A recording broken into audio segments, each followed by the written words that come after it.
നമസ്കാരം. Super prime time ആരംഭിക്കുന്നു. ഭരണഘടനയെ അവഹേളിച്ച കേസിൽ മന്ത്രി സജി ചെറിയാൻ വീണ്ടും പ്രതി. മനഃപൂർവ്വം മന്ത്രി ഭരണഘടനയെ അവഹേളിച്ചിട്ടില്ല എന്ന പോലീസ് റിപ്പോർട്ട് ഹൈക്കോടതി റദ്ദാക്കി തുടരന്വേഷണത്തിന് ഉത്തരവിടുകയും ചെയ്തു. സംസ്ഥാന ക്രൈംബ്രാഞ്ചാണ് അന്വേഷിക്കേണ്ടത്. സജി ചെറിയാനെ കുറ്റവിമുക്തമാക്കിക്കൊണ്ടുള്ള അന്വേഷണ റിപ്പോർട്ട് ശരിയായതല്ലെന്നും മജിസ്ട്രേറ്റ് അത് സ്വീകരിച്ചത് തെറ്റാണെന്നും ജസ്റ്റിസ് ബെച്ചു കുര്യൻ തോമസ് വിധിച്ചു. രാജിവെക്കില്ല എന്നതാണ് സജി ചെറിയാന്റെ നിലപാട്. സജി ചെറിയാൻ രാജിവെക്കേണ്ടേ? ഇന്ന് സൂപ്പർ പ്രൈം ടൈം ചർച്ച ചെയ്യുന്നു. ഈ വിഷയത്തിൽ ശ്രീ മുൻ ഹൈക്കോടതി ജസ്റ്റിസായ ജസ്റ്റിസ് കമാൽ പാഷയുണ്ട്. ഒപ്പം ഈ കേസിലെ ഹർജിക്കാരനായ പരാതിക്കാരനായ advocate Baiju Noel, advocate Priyadarshan Thampi, Congress നേതാവ് അഡ്വക്കേറ്റ് അബിൻ വർക്കി, അതുപോലെ തന്നെ BJP നേതാവ് അഡ്വക്കേറ്റ് ജയസൂര്യൻ എന്നിവരും ചർച്ചയിൽ പങ്കെടുക്കുന്നു. ആദ്യം ജസ്റ്റിസ് കമാൽ പാഷ, ഭരണഘടനയോടുള്ള നിർവ്യാജമായ കൂറും വിശ്വസ്തതയും പ്രഖ്യാപിച്ചുകൊണ്ട് അത് സത്യപ്രതിജ്ഞ ചെയ്തുകൊണ്ടാണ് ഒരു മന്ത്രി അധികാരമേൽക്കുന്നത്. ആ മന്ത്രി ഭരണഘടനയെ തള്ളിപ്പറഞ്ഞു എന്ന് മാത്രമല്ല, ഭരണഘടന ഇന്ത്യക്കാരെ കൊള്ളയടിക്കാനുള്ള ഒരു മാർഗമാണെന്ന് പറഞ്ഞു വെക്കുകയും ചെയ്തു. അപ്പോൾ അത് മനഃപൂർവ്വമുള്ള അവഹേളനമല്ല എന്ന് പോലീസ് കണ്ടെത്തിയതിനെ ഇന്ന് ഹൈക്കോടതി റദ്ദാക്കുമ്പോൾ മന്ത്രിക്ക് ആ പദവിയിൽ തുടരുക ഭൂഷണമാണോ?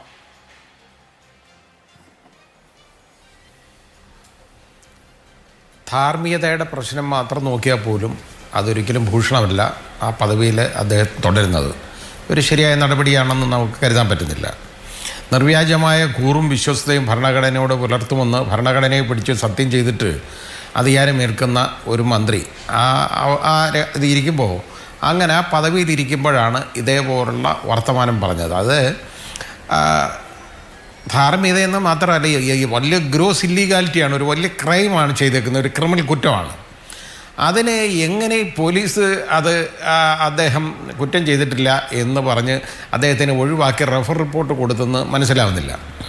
ഒരു ശരിയായ ഉത്തരവാണ് ഇന്നിപ്പോൾ ഹൈക്കോടതിയുടെ ഭാഗത്തുനിന്ന് വന്ന ഉത്തരവ്. ശരിയാണ്, വളരെ ശരിയായ ഒരു ഉത്തരവ് തന്നെയാണ്. അതായത് ഈ നമ്മുടെ prevention of insult to national honour act 1971 അതിൻ്റെ സെക്ഷൻ 2 അനുസരിച്ചുള്ള ഗുരുതരമായ ഒരു ഒഫൻസാണ് നാഷണൽ ഫ്ലാഗിനെയോ അല്ലെന്നുണ്ടെങ്കിൽ നമ്മുടെ ഭരണഘടനയോ അവഹേളിക്കുക, മനഃപൂർവ്വം നിന്ദിക്കുക.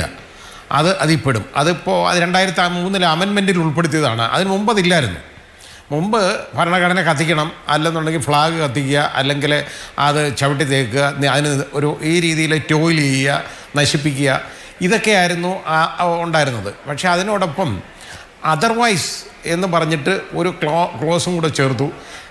അതായത് ഡിസ്റെസ്പെക്റ്റ് കാണിക്കുക എന്നുള്ളത്.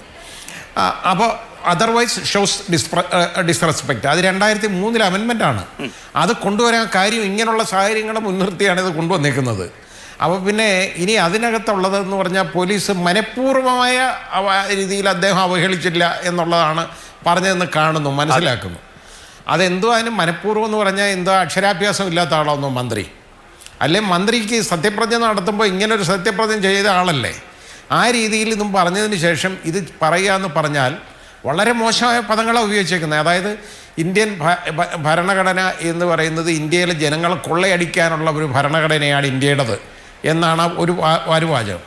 അടുത്തത് പറഞ്ഞേക്കുന്നത് ഒരു ബ്രിട്ടീഷുകാരൻ പറഞ്ഞു കൊടുത്ത് അത് ഇന്ത്യക്കാരൻ കൈപ്പടയിൽ എഴുതിയെന്നാണ്. അപ്പോൾ അവിടെ നോക്കിക്കൊള്ളണം, ഡോക്ടർ അംബേദ്കർ എന്ന് പറയുന്ന ലോകം കണ്ടേക്കുന്ന എണ്ണപ്പെട്ട വിദഗ്ധന്മാരിൽ, അതായത് നിയമവിദഗ്ധരിൽ ഒരാളാണ് ഡോക്ടർ BR അംബേദ്കർ ആയിരുന്നു. അദ്ദേഹത്തിനോടുള്ള ഡിഗ്രിയോ ഡോക്ടറേറ്റുകളോ ഒന്നും വേറൊരാൾക്ക് അത്രത്തോളം എണ്ണം ഇല്ല. അത് മനസ്സിലാക്കേണ്ടതാണ്. അപ്പോൾ അങ്ങനെയുള്ള ഒരാൾ കഷ്ടപ്പെട്ട് നമുക്ക് വളരെ കഷ്ടപ്പെട്ട് അവരെല്ലാം കൂടെ ചമച്ച ഒരു ഭരണഘടന കോൺസ്റ്റിറ്റ്യൂവൻ്റ് അസംബ്ലിയിൽ വളരെ മിടുക്കരായ ആളുകൾ ഇരുന്ന് ചർച്ച ചെയ്ത് ഓരോ അനുച്ഛേദങ്ങളും തീരുമാനിച്ച ഭരണഘടന. ഈ ഭരണഘടന ബ്രിട്ടീഷുകാരൻ പറഞ്ഞു കൊടുത്തതാണെന്നും അത് കൈപ്പടയിൽ എഴുതി വെച്ചതാണെന്നും ഉള്ള രീതി അത് വളരെ വലിയ അവഹേളനമാണ്. അത് ആ ഓർഡർ പറഞ്ഞിട്ടില്ലെങ്കിലും അത് ഇതിലും വലിയ അവഹേളനമാണ് അത് യഥാർത്ഥത്തിൽ. അതായത് ഈ കൊള്ളയടിക്കാനെന്ന് പറഞ്ഞതിനേക്കാളും വലിയ അവഹേളനമാണ് ഈ ഭരണഘടന കെട്ടിയിറക്കിയതാണെന്നും ബ്രിട്ടീഷുകാരൻ പറഞ്ഞു കൊടുത്തത് കേട്ടോണ്ട് ഒരു ഇന്ത്യക്കാരൻ കൈപ്പടയിൽ എഴുതിയതാണെന്നും പറയുക എന്ന് പറയുന്നത് വളരെ വളരെ മ്ലേച്ഛമായ ഒരു കാര്യമാണ്. പിന്നെ അത് കൂടാതെ പിന്നെ അടുത്ത വാചകങ്ങൾ ഈ അദ്ദേഹം പറഞ്ഞേക്കുന്ന ഇന്ത്യയുടെ പ്രിയാമ്പിളില്ലാതെ ഭരണഘടനയുടെ പ്രിയാമ്പിളുള്ള 2 വാക്കുകൾ എടുത്ത് ഉപയോഗിച്ചു. Secularism, democracy. അതായത് മതേതരത്വവും അതുപോലെ ജനാധിപത്യവും എന്ന് പറഞ്ഞിട്ട് അത് പറയാം. മതേതരത്വവും ജനാധിപത്യവും കൂടെ കുന്തവും കുടച്ചക്രവും കൂടെ അങ്ങനെ അതിനകത്ത് എഴുതി വെച്ചിട്ടുണ്ടെന്നാണ് അദ്ദേഹം പറഞ്ഞത്. വളരെ നിരുത്തരവാദപരമായ മനഃപൂർവ്വം അവഹേളിക്കാൻ വേണ്ടി പറഞ്ഞേക്കുന്ന കാര്യങ്ങളാണ്. അത് മനഃപൂർവ്വം അല്ലെന്നൊന്നും പറയാൻ, അത് മനഃപൂർവ്വമാണോ അല്ലയോ എന്ന് തീരുമാനിക്കുന്നത് കോടതിയാണ് യഥാർത്ഥത്തിൽ മെൻസറിയാണ് തീരുമാനിക്കുന്നത്. പോലീസിന് അത് തീരുമാനിക്കാനുള്ള കഴിവൊന്നുമില്ല ഇവിടെ ഇൻവെസ്റ്റിഗേഷനിൽ. മാത്രമല്ല ഇതിനുള്ള തെളിവ് അത് പെൻഡ്രൈവും കൊടുത്തു, അതുപോലെ തന്നെ CD-യും കൊടുത്തു, കോമ്പാക്ട് ഡിസ്കും കൊടുത്തു. ഇത് രണ്ടും പരിശോധനയ്ക്ക് അയച്ചേക്കാണ് ഫോറൻസിക് ലാബിൽ. അതിൻ്റെ റിപ്പോർട്ട് പോലും വരുന്നതിന് മുമ്പാണ് ഈ റഫർ റിപ്പോർട്ട് പോലീസ് കൊടുക്കുന്നത്. കാരണം പോലീസിന് വേറെ തെളിവൊന്നും ആവശ്യമില്ല. മന്ത്രിയായല്ലോ, മന്ത്രിയാകുമ്പോൾ ഇങ്ങനെയല്ല ചെയ്യാൻ പറ്റുള്ളൂ. അതുകൊണ്ട് പോലീസ് അത് വളരെ തന്ത്രപൂർവ്വം ഇതുപോലെ എഴുതി അങ്ങ് കളഞ്ഞു. മനഃപൂർവ്വം അല്ലാത്ത ഒരു കാര്യം. അത് മനഃപൂർവ്വമാണോ അല്ലയോ എന്നുള്ളത് അതിന് 39 പേരെ ചോദ്യം ചെയ്യുന്നതാണ് മജിസ്ട്രേറ്റ് ആ ഓർഡറിനകത്ത് പറഞ്ഞേക്കുന്നത്.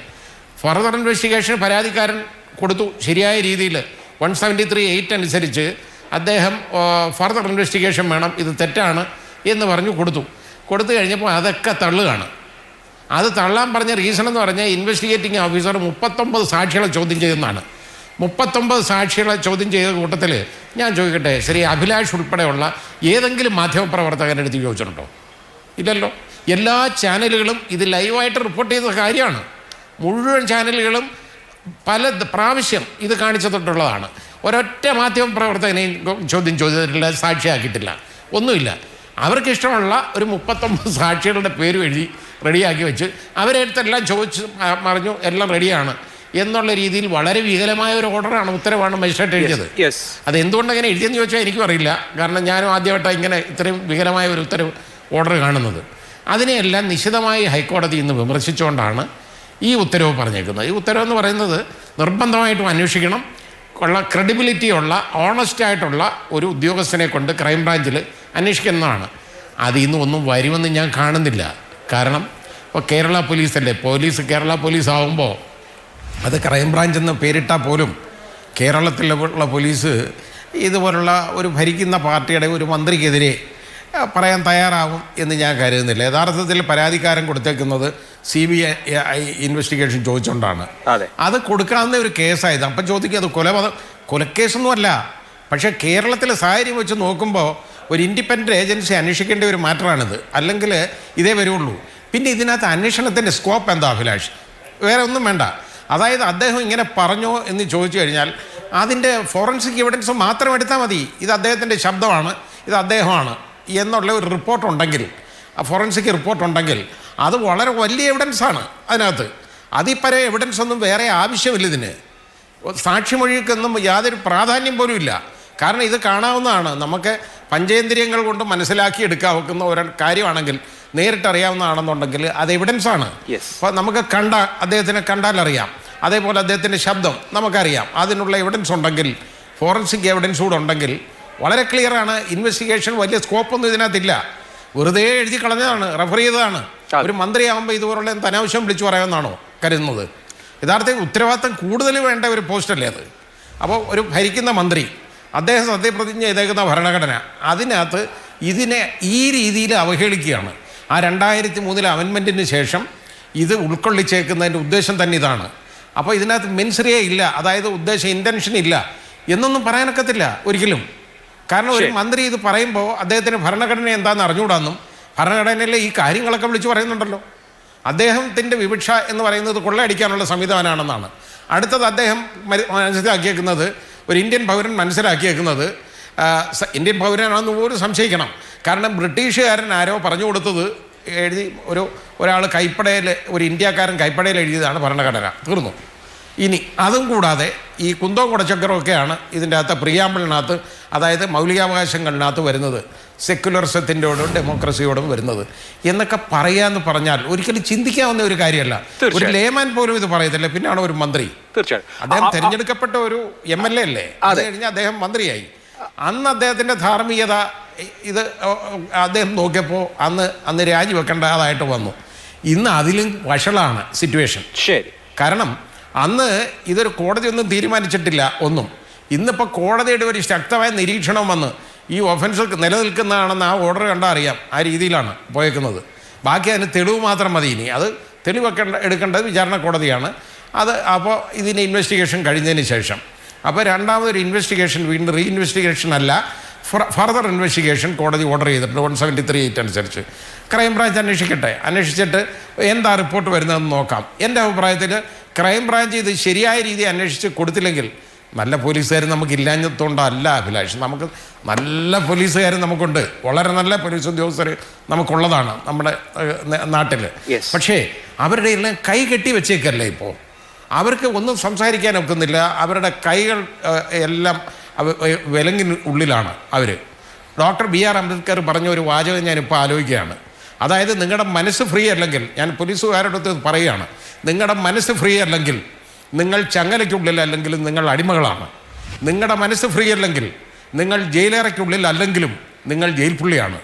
നിങ്ങളുടെ മനസ്സ് ഫ്രീ അല്ലെങ്കിൽ നിങ്ങൾ ബയോളജിക്കലി ജീവിച്ചിരിക്കുന്നെങ്കിലും you are a dead man എന്ന് പറഞ്ഞ ഡോക്ടർ B.R. അംബേദ്കറെ നമ്മളിപ്പോൾ ഈ സമയത്ത് ഓർക്കണം, പോലീസുകാരൊന്ന് മനസ്സിലാക്കണം. തീർച്ചയായും അതുകൊണ്ടായിരിക്കുമോ ജസ്റ്റിസ് കമാൽ പാഷ ഇപ്പോൾ സാധാരണ കോടതി ഉത്തരവിൽ ക്രൈംബ്രാഞ്ച് അന്വേഷണം ഉത്തരവിടാറുണ്ട്. ഇവിടെ പക്ഷേ വളരെ സ്പെസിഫിക് ആയിട്ട് സ്റ്റേറ്റ് ക്രൈംബ്രാഞ്ചിലെ ഇന്റഗ്രിറ്റി ഉള്ള ഒരു ഉദ്യോഗസ്ഥൻ അന്വേഷിക്കണം എന്ന് ഹൈക്കോടതി കൃത്യമായി പറഞ്ഞു വെക്കുന്നത്. അതായത് ഇന്റഗ്രിറ്റി ഉള്ള ഉദ്യോഗസ്ഥനെ കൊണ്ട് അന്വേഷിപ്പിക്കണം എന്ന് കോടതി പറയുമ്പോൾ ഇതുകൂടി മനസ്സിൽ വെച്ചിട്ടായിരിക്കുമോ?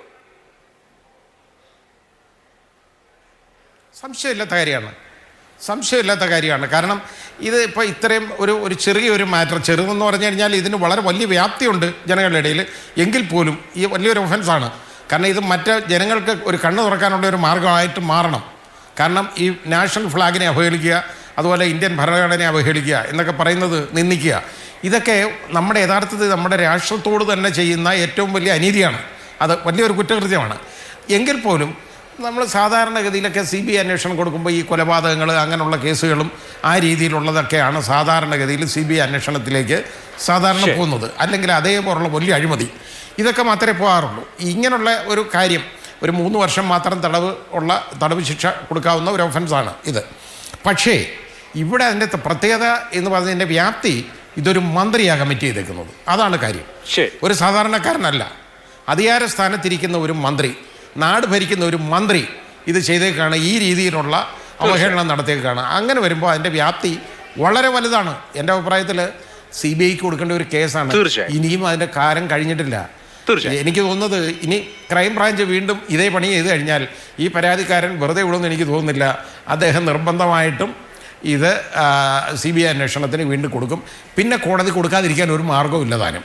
കാരണം ഇത് കോടതി കണ്ടു കഴിഞ്ഞു, ഇങ്ങനെ സംഭവം ഉണ്ടെന്ന് കണ്ടു കഴിഞ്ഞു. ഇനി അതിൻ്റെ അന്വേഷണത്തിന് മാത്രം ഒരു ഫർദർ ഇൻവെസ്റ്റിഗേഷൻ നടത്തി ഒരു ചാർജ് കൊടുക്കുക, ഫോറൻസിക് റിപ്പോർട്ടും ഒക്കെ വാങ്ങിയിട്ട് അതേ അവശേഷിക്കുന്നുള്ളൂ. അല്ലാതെ വേറെ ഒന്നുമില്ല. ഈ 39 സാക്ഷികളെയൊക്കെ ഇവർ ആവശ്യമില്ലാതെ ഇതൊന്നും ചെയ്തു. ഇതിനകത്ത് അതല്ല വേണ്ട സാക്ഷി. ഇതിനകത്ത് ഏഷ്യാനെറ്റിൽ നിന്നോ മാതൃഭൂമിയിൽ നിന്നോ അല്ലെന്നുണ്ടെങ്കിൽ മനോരമയിൽ നിന്നോ ഒക്കെ അന്തസ്സായിട്ട് വീഡിയോ വാങ്ങാം, വാങ്ങിയിട്ട് ഹാജരാക്കി കഴിഞ്ഞാൽ ആ മാധ്യമപ്രവർത്തകരെയും കൂടെ ഒന്ന് സാക്ഷിയാക്കണം. അതിന് പകരം വേറെ കുറേ ആളുകളെയൊക്കെ ഒരു 39 പേരെ എങ്ങനെയോ ചോദ്യം ചെയ്ത് എന്തോ ഒക്കെയോ കാട്ടിക്കൂട്ടി ഒരു അന്വേഷണമാണ് എന്നുള്ള രീതിയിൽ പെട്ടെന്ന് റെഡിയാക്കി കൈ കൊടുത്തു. കാരണം മന്ത്രിയല്ലേ, മന്ത്രിയുടെ സ്ഥാനം സൂക്ഷിക്കേണ്ടത് അവരുടെ കടമയല്ലേ. അങ്ങനെ സംശയിക്കേണ്ടി വരും. തീർച്ചയായും ഇത് ചെറിയ മാറ്റമുള്ള കാര്യമല്ല. തീർച്ചയായിട്ടും ചെറിയ കാര്യമല്ല. അഡ്വക്കേറ്റ് ബൈജു നോയൽ നമ്മളൊപ്പം ഉണ്ട്. ശ്രീ ബൈജു നോയൽ, ആദ്യം ഇത് പോലീസിന് അന്വേഷിക്കാൻ താല്പര്യമില്ലായിരുന്നു. കോടതി നിർദ്ദേശത്തെ തുടർന്നാണ് അന്വേഷണം തന്നെ. ആ അന്വേഷണം തന്നെ ഇന്നിപ്പോൾ ഹൈക്കോടതി വിലയിരുത്തിയതനുസരിച്ചാണെങ്കിൽ അന്വേഷണ ഉദ്യോഗസ്ഥൻ തിടുക്കപ്പെട്ട്, വളരെ തിടുക്കത്തോടെ, അവധാനത ഇല്ലാതെ ഒരു റിപ്പോർട്ട് കൊടുത്തു, റഫർ റിപ്പോർട്ട് കൊടുത്തു. ഇവിടെ ജസ്റ്റിസ് കമാൽ പാഷ പറഞ്ഞതുപോലെ എങ്ങനെയെങ്കിലും മന്ത്രിയെ ഒന്ന് രക്ഷിച്ചെടുക്കണം എന്ന മറ്റുള്ളൊരു റിപ്പോർട്ട് കൊടുത്തു. ആ റഫർ റിപ്പോർട്ട് കോടതി അംഗീകരിക്കുകയും ചെയ്തു. അവിടെ മജിസ്ട്രേറ്റിനും പിഴവ് പറ്റിയെന്ന് ഇന്ന് ഹൈക്കോടതി ചൂണ്ടിക്കാണിക്കുമ്പോൾ ഈ വിഷയത്തിൽ മന്ത്രിയുടെ തെറ്റ്, യഥാർത്ഥത്തിൽ ഇത് അന്വേഷണത്തിനുള്ള ഉത്തരവാണെങ്കിൽ പോലും തെറ്റ് അവിടെ പ്രൂവ് ചെയ്യപ്പെടുകയാണെന്ന് തോന്നുന്നുണ്ടോ?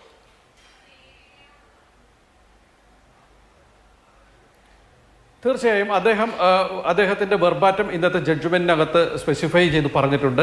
അത് കേൾക്കുന്ന ഒരാൾക്ക്, അത് വായിക്കുന്ന ഒരാൾക്ക് ഇദ്ദേഹം ഇന്ത്യൻ ഭരണഘടനയെ ഡിസ്റെസ്പെക്റ്റ് ചെയ്തു എന്നും ഇൻസൾട്ട് ചെയ്തു എന്നും ബോധ്യപ്പെടുന്ന വിധത്തിലുള്ളതാണ്. അതിൽ എതിരഭിപ്രായം ആർക്കും ഉണ്ടാകും എന്ന് എനിക്ക് തോന്നുന്നില്ല.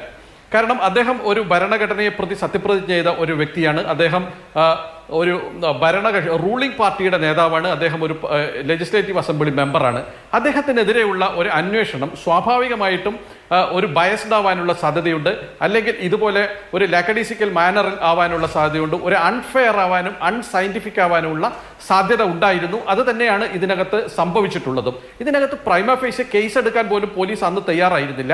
അതുപോലെ തന്നെ സൂപ്രണ്ട് ഓഫ് പോലീസിന് പത്തനംതിട്ടയ്ക്ക് പരാതി കൊടുത്തപ്പോഴും സൂപ്രണ്ട് ഓഫ് പോലീസും അതിനകത്ത് യാതൊരുവിധ അപ്രോപ്രിയേറ്റ് ആക്ഷനും എടുത്തില്ല. അതിനുശേഷമാണ് എനിക്ക് Thiruvalla judicial first class magistrate കോടതിയെ സമീപിക്കേണ്ടി വന്നതും ഇതിനകത്ത് ക്രൈം രജിസ്റ്റർ ചെയ്തതും. ക്രൈം രജിസ്റ്റർ ചെയ്യപ്പെടുന്നത് വരെ അദ്ദേഹം ഇതിനകത്ത് രാജിവെക്കേണ്ടുന്ന കാര്യമില്ല, ഒരു ഒഫൻസ് ഇല്ല എന്നുള്ള നിലപാട് തന്നെയാണ് ഈ കേസിനകത്തുള്ള അക്യൂസ്ഡ് സ്വീകരിച്ചിരുന്നത്. അതിനുശേഷം ക്രൈം രജിസ്റ്റർ ചെയ്തതിന് ശേഷമാണ് അദ്ദേഹം രാജിവെക്കാൻ പോലും തയ്യാറായിട്ടുള്ളത്. ആ സ്റ്റാറ്റസിലേക്ക് തന്നെയാണ് പിന്നീട് അദ്ദേഹം സത്യപ്രതിജ്ഞ ചെയ്യുന്നത് നമ്മൾ കണ്ടു. ആ സത്യപ്രതിജ്ഞ ചെയ്യുന്ന വേളയിൽ അദ്ദേഹം പറഞ്ഞത് ഞാൻ കുറ്റവിമുക്തനാക്കപ്പെട്ടു എന്നുള്ളതാണ്. ശരി, അന്ന് സത്യപ്രതിജ്ഞ ഈ റഫർ റിപ്പോർട്ടിന്റെ ബലത്തിൽ സത്യപ്രതിജ്ഞ ചെയ്യുന്നു.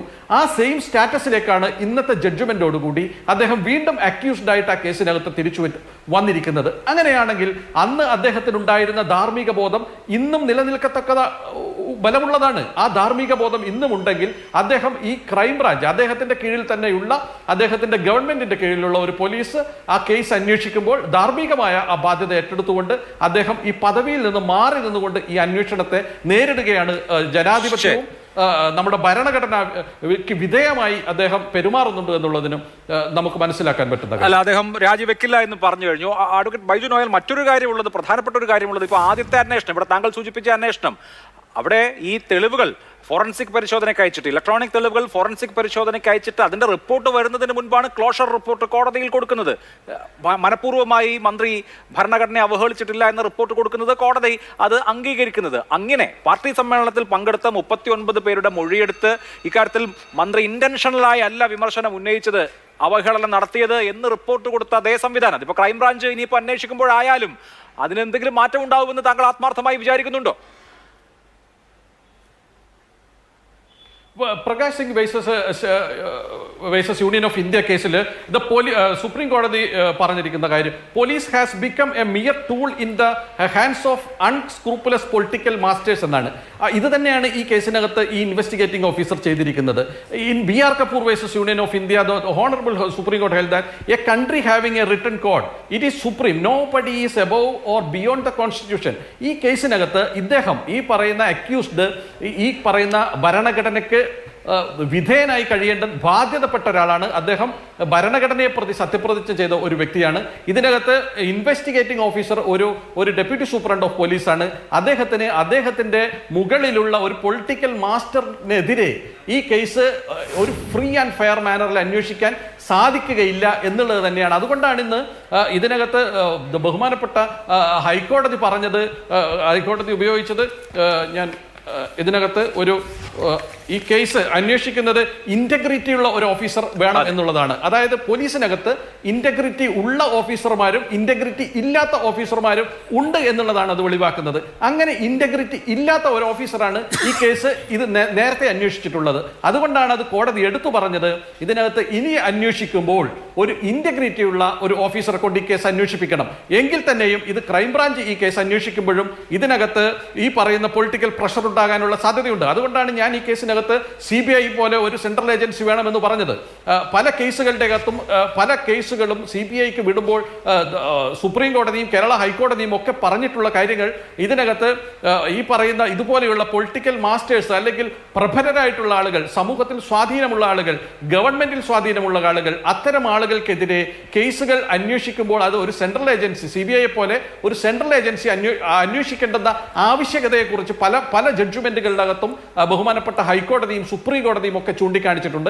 അതുകൊണ്ടാണ് ഞാൻ ഈ കേസിനകത്തും CBI പോലെ ഒരു ഏജൻസി അന്വേഷിക്കണമെന്ന് പറഞ്ഞത്. അല്ല എങ്കിൽ ഇതുപോലെയുള്ള അന്വേഷണ ഉദ്യോഗസ്ഥന്മാർ ഈ കേസിനകത്തും ഇൻവെസ്റ്റിഗേറ്റിംഗ് ഓഫീസർമാരായി കടന്നു വരികയും അവരുടെ മുകളിൽ ഈ പറയുന്ന ആളുകൾക്ക് രക്ഷപ്പെടാനുള്ള എല്ലാവിധ സമ്മർദ്ദങ്ങളും ചെലുത്താനും നമ്മുടെ രാഷ്ട്രീയ നേതൃത്വം മടി കാണിക്കുകയില്ല. ശരി, ശ്രീ പ്രിയദർശൻ തമ്പി, എങ്ങനെയാണ് സജി ചെറിയാൻ രാജിവെച്ചത്?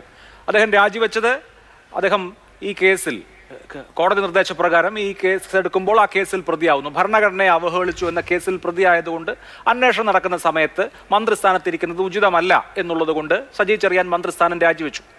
അതിനുശേഷം അദ്ദേഹത്തിന്റെ കുറ്റവിമുക്തനാക്കിക്കൊണ്ടുള്ള റിപ്പോർട്ട് അംഗീകരിച്ചത് കൊണ്ടാണ് മന്ത്രിസഭയിലേക്ക് തിരികെ വന്നത്. ഇപ്പോൾ വീണ്ടും ആ കേസ് ലൈവായിരിക്കുന്നു എന്ന് പറഞ്ഞാൽ അദ്ദേഹം പ്രതിയാവുകയാണ്, അദ്ദേഹത്തിനെതിരെ അന്വേഷണം നടക്കുകയാണ്. അപ്പോൾ മന്ത്രിയായിരിക്കുമ്പോൾ അങ്ങനെ കേരളത്തിലെ ക്രൈംബ്രാഞ്ച് ഒരു കേസ് അന്വേഷിക്കുന്നു എന്നുള്ളത് കൊണ്ട് തന്നെ അന്വേഷണം പൂർത്തിയായി ആ റിപ്പോർട്ട് എന്താണോ അത് കോടതി അംഗീകരിക്കുന്നത് വരെ മാറി നിൽക്കുക എന്നുള്ളത് അദ്ദേഹം തന്നെ മുൻപെടുത്തിട്ടുള്ള ധാർമ്മികമായ നിലപാടല്ലേ? അത് ഇത്തവണ പാലിക്കില്ല എന്ന് പറയുന്നതിൽ യുക്തിയുണ്ടോ? അല്ല, അത്തരത്തിൽ അതിനെ കാണാൻ കഴിയുമോ എന്ന് എനിക്ക് തോന്നുന്നില്ല. കാരണം നമുക്കറിയാം, നമ്മൾ തന്നെ പലപ്പോഴും ആ വിഷയങ്ങൾ ഇവിടെ ചർച്ച ചെയ്തിട്ടുള്ളതാണ്. കാരണം കേരള ചരിത്രത്തിൽ കേരളം രൂപീകൃതമായതിനു ശേഷം അല്ലെങ്കിൽ ഭാരതം രൂപീകൃതമായതിനു ശേഷം ഒരു മന്ത്രി ഒരു കേസിൽ പ്രതിയാവുന്നത് ആദ്യത്തെ സംഭവമൊന്നുമല്ല. പല മുഖ്യമന്ത്രിമാർ ഇപ്പോഴും നമ്മുടെ കേരളത്തിന് പുറത്തുള്ള പല മുഖ്യമന്ത്രിമാരും പല കേസുകളിലും ആരോപണ വിധേയരാണ്. പക്ഷെ ധാർമ്മികത എന്നൊരു പ്രശ്നമുണ്ട്. തീർച്ചയായിട്ടും ഞാൻ അതിനോട് യോജിക്കുന്നു. കാരണം നിയമപരമായി രാജിവെക്കണമോ എന്നുള്ളതല്ല പ്രശ്നം, പക്ഷെ ധാർമ്മികതയുടെ പേരിൽ രാജിവെച്ച സംഭവങ്ങളും ഉണ്ടായിട്ടുണ്ട്. എന്നാൽ ഈ കേസിൽ നമുക്കറിയാം, ഒരു കോൺഫ്ലിക്റ്റിംഗ് ആയിട്ടുള്ള ഒരു വിധി ഉണ്ടായിട്ടുള്ളതാണ്. കോടതി വിധി പലപ്പോഴും നമുക്ക് മാറിയും മറിഞ്ഞും ഒക്കെ പല വിധികളും വരാറുണ്ട്. ഈ കേസിൽ ഇവിടെ ശരിയായ രീതിയിൽ എനിക്ക് മുമ്പ് സംസാരിച്ച ബഹുമാന്യനായ ജസ്റ്റിസ് കമാൽ പാഷ ഉൾപ്പെടെയുള്ളവർ സൂചിപ്പിച്ചതുപോലെ ഒരു മജിസ്ട്രേറ്റിന് മുമ്പാകെ ആദ്യം പോലീസ് കേസെടുത്തില്ല. ഒരു സ്വകാര്യ അന്യായം ഫയൽ ചെയ്തു. സ്വകാര്യ അന്യായത്തിൻ്റെ അടിസ്ഥാനത്തിൽ ഇത് കേസ് പോലീസിലേക്ക് ഫോർവേഡ് ചെയ്യുകയും പോലീസ് ഒരു ക്രൈം എടുക്കുകയും ഉണ്ടായി. അങ്ങനെ ക്രൈം എടുത്തപ്പോൾ ഒരു അന്വേഷണം, അതിൽ ഒരു ഫൈനൽ റിപ്പോർട്ട് അല്ലെങ്കിൽ റെഫർ റിപ്പോർട്ട് ആയിക്കോട്ടെ, ചാർജ് ഷീറ്റ് ആയിക്കോട്ടെ, ഒരു റിപ്പോർട്ട് മജിസ്ട്രേറ്റ് മുമ്പാകെ കൊടുക്കുകയാണെങ്കിൽ മജിസ്ട്രേറ്റിന് മൾട്ടിപ്പിൾ ഓപ്ഷൻസ് ഉണ്ട്. അതിൻ്റെ അടിസ്ഥാനത്തിൽ മജിസ്ട്രേറ്റ് ആ റിപ്പോർട്ട് സ്വീകരിച്ചു. പിന്നീടും 173(8) അനുസരിച്ച് പെറ്റീഷൻ കൊടുത്തു. ആ പെറ്റീഷനും അനുവദിച്ചില്ല. അങ്ങനെ ആ കേസ് തീർപ്പാക്കുകയുണ്ടായി. എന്നാൽ ബഹുമാനപ്പെട്ട കേരള ഹൈക്കോടതി മുമ്പാകെ ഈ ഹർജിക്കാരൻ അഡ്വക്കേറ്റ് ബൈജു നോയൽ കൊടുത്ത ഹർജിയുടെ അടിസ്ഥാനത്തിൽ അവിടെ വളരെ ദീർഘമായ വാദം കേട്ടതിൻ്റെ എല്ലാം അടിസ്ഥാനത്തിൽ കേരള ഹൈക്കോടതിയിലെ ഇന്ന് വിധിന്യായം ഉണ്ടായിരിക്കുന്നു. ആ വിധിന്യായത്തിൽ കേരള പോലീസ് ഈ കേസിൻ്റെ അന്വേഷണം ശരിയായ രീതിയിലല്ല, പ്രൊസീജിയർ കംപ്ലയിൻസ് ഉണ്ടായിട്ടില്ല എന്നുള്ള ഒബ്സർവേഷനാണ് ഏറ്റവും ഉണ്ടായിട്ടുള്ളത്. അത് വളരെ ശരിയാണ് പ്രൈമ ഫേസി. കാരണം ഈ കേസിലെ ഏറ്റവും പ്രധാനപ്പെട്ട തെളിവ് എന്ന് പറയുന്ന ആ ഒരു വോയിസ് ക്ലിപ്പിൻ്റെ ഫോറൻസിക് സയൻസ് റിപ്പോർട്ട്, ഫോറൻസിക് ലാബിൻ്റെ റിപ്പോർട്ട് പോലും കിട്ടുന്നതിന് മുമ്പായിട്ട്, അല്ലെങ്കിൽ വളരെ പ്രധാനപ്പെട്ട ഒരു ഒബ്സർവേഷൻ ഞാൻ മനസ്സിലാക്കുന്നത് ബഹുമാനപ്പെട്ട ഹൈക്കോടതി പറഞ്ഞത്, ആ പ്രസംഗം കേട്ട ആളുകളുടെ മനസ്സിൽ ഈ ഭരണഘടനയെക്കുറിച്ച് ഈ പ്രസംഗം കൊണ്ട് മോശപ്പെട്ട വിചാരമുണ്ടായോ എന്നുള്ള ഒരു പ്രധാനപ്പെട്ട വസ്തുതയുണ്ട്. അല്ലെങ്കിൽ അങ്ങനെ ഒരു ഇമ്പാക്റ്റ് ഉണ്ടാക്കാൻ കഴിഞ്ഞിട്ടുണ്ടോ, അവരുടെ മൊഴി പോലും പോലീസ് എടുത്തില്ല എന്നുള്ള വളരെ പ്രധാനമായ വസ്തുതകൾ പരിഗണിച്ചുകൊണ്ടാണ് ആ കേസിന്റെ മെറിറ്റിലേക്ക് കടക്കാതെ, എന്നാൽ ഈ കേസിലെ ടെക്നിക്കലായിട്ടുള്ള ഈ റെഫർ റിപ്പോർട്ട് ശരിയായ രീതിയിലുള്ള അന്വേഷണമല്ല, അതിന്റെ സംക്ഷിപ്ത രൂപം എന്നുള്ളത് കൊണ്ട് മജിസ്ട്രേറ്റ് അഡോപ്റ്റ് ചെയ്തിട്ടുള്ള ആ പ്രൊസീജിയർ ശരിയല്ല എന്ന് കണ്ട് ആ മജിസ്ട്രേറ്റിന്റെ ഓർഡർ തന്നെ അസാധുവാക്കിക്കൊണ്ട് വീണ്ടും പുനരന്വേഷണം നടത്തണമെന്നും തുടരന്വേഷണം നടത്തണമെന്നും ബ്രാഞ്ചിലെ വളരെ അവിടെയുള്ള ഒരു കാര്യം, ഇതിന്റെ സാങ്കേതികത്വത്തിനപ്പുറത്ത് ഇപ്പൊ കോടതി സർക്കാരിനോട്, DGPയോട് ചോദിക്കുന്നു എന്താണ് കുന്തം, കുടച്ചക്രം തുടങ്ങിയ കാര്യങ്ങളുടെ അർത്ഥം എന്ന്. അദ്ദേഹം മറുപടി പറയുന്നില്ല, അക്കാര്യത്തിൽ ഒരു നിലപാടും സ്വീകരിക്കുന്നില്ല. അത് അവഹേളനപരമാണ്, ഭരണഘടനയോട് അവഹേളനപരമായ പരാമർശങ്ങളാണ് മന്ത്രി നടത്തിയിരിക്കുന്നത് എന്ന് കോടതിക്ക് ബോധ്യമുണ്ട്. അതുകൊണ്ടാണ് മജിസ്ട്രേറ്റിന് തന്നെ ഈ റെഫർ റിപ്പോർട്ട് അംഗീകരിച്ചതിൽ പിഴവ് പറ്റിയെന്ന് കോടതി കാണുന്നത്. തിടുക്കപ്പെട്ടാണ് ഈ കേസിൽ അന്വേഷണ റിപ്പോർട്ട് കൊടുക്കുകയും ആ റിപ്പോർട്ട് സ്വീകരിക്കുകയും ചെയ്തത് എന്ന് കോടതി കാണുമ്പോൾ, കൃത്യമായി പറഞ്ഞാൽ ഭരണഘടനയെ മന്ത്രി അവഹേളിച്ചിരിക്കുന്നു എന്ന് കോടതി അവിടെ സാക്ഷ്യപ്പെടുത്തുകയാണ്. അങ്ങനെയുള്ള ഘട്ടത്തിൽ എങ്ങനെയാണ് മന്ത്രിക്ക് സജി ചെറിയാന് അദ്ദേഹത്തിന്റെ പദവിയിൽ തുടരാൻ കഴിയുന്നത് എന്നുള്ളതാണല്ലോ നമ്മുടെ മുമ്പിലുള്ള മൗലികമായ വിഷയം.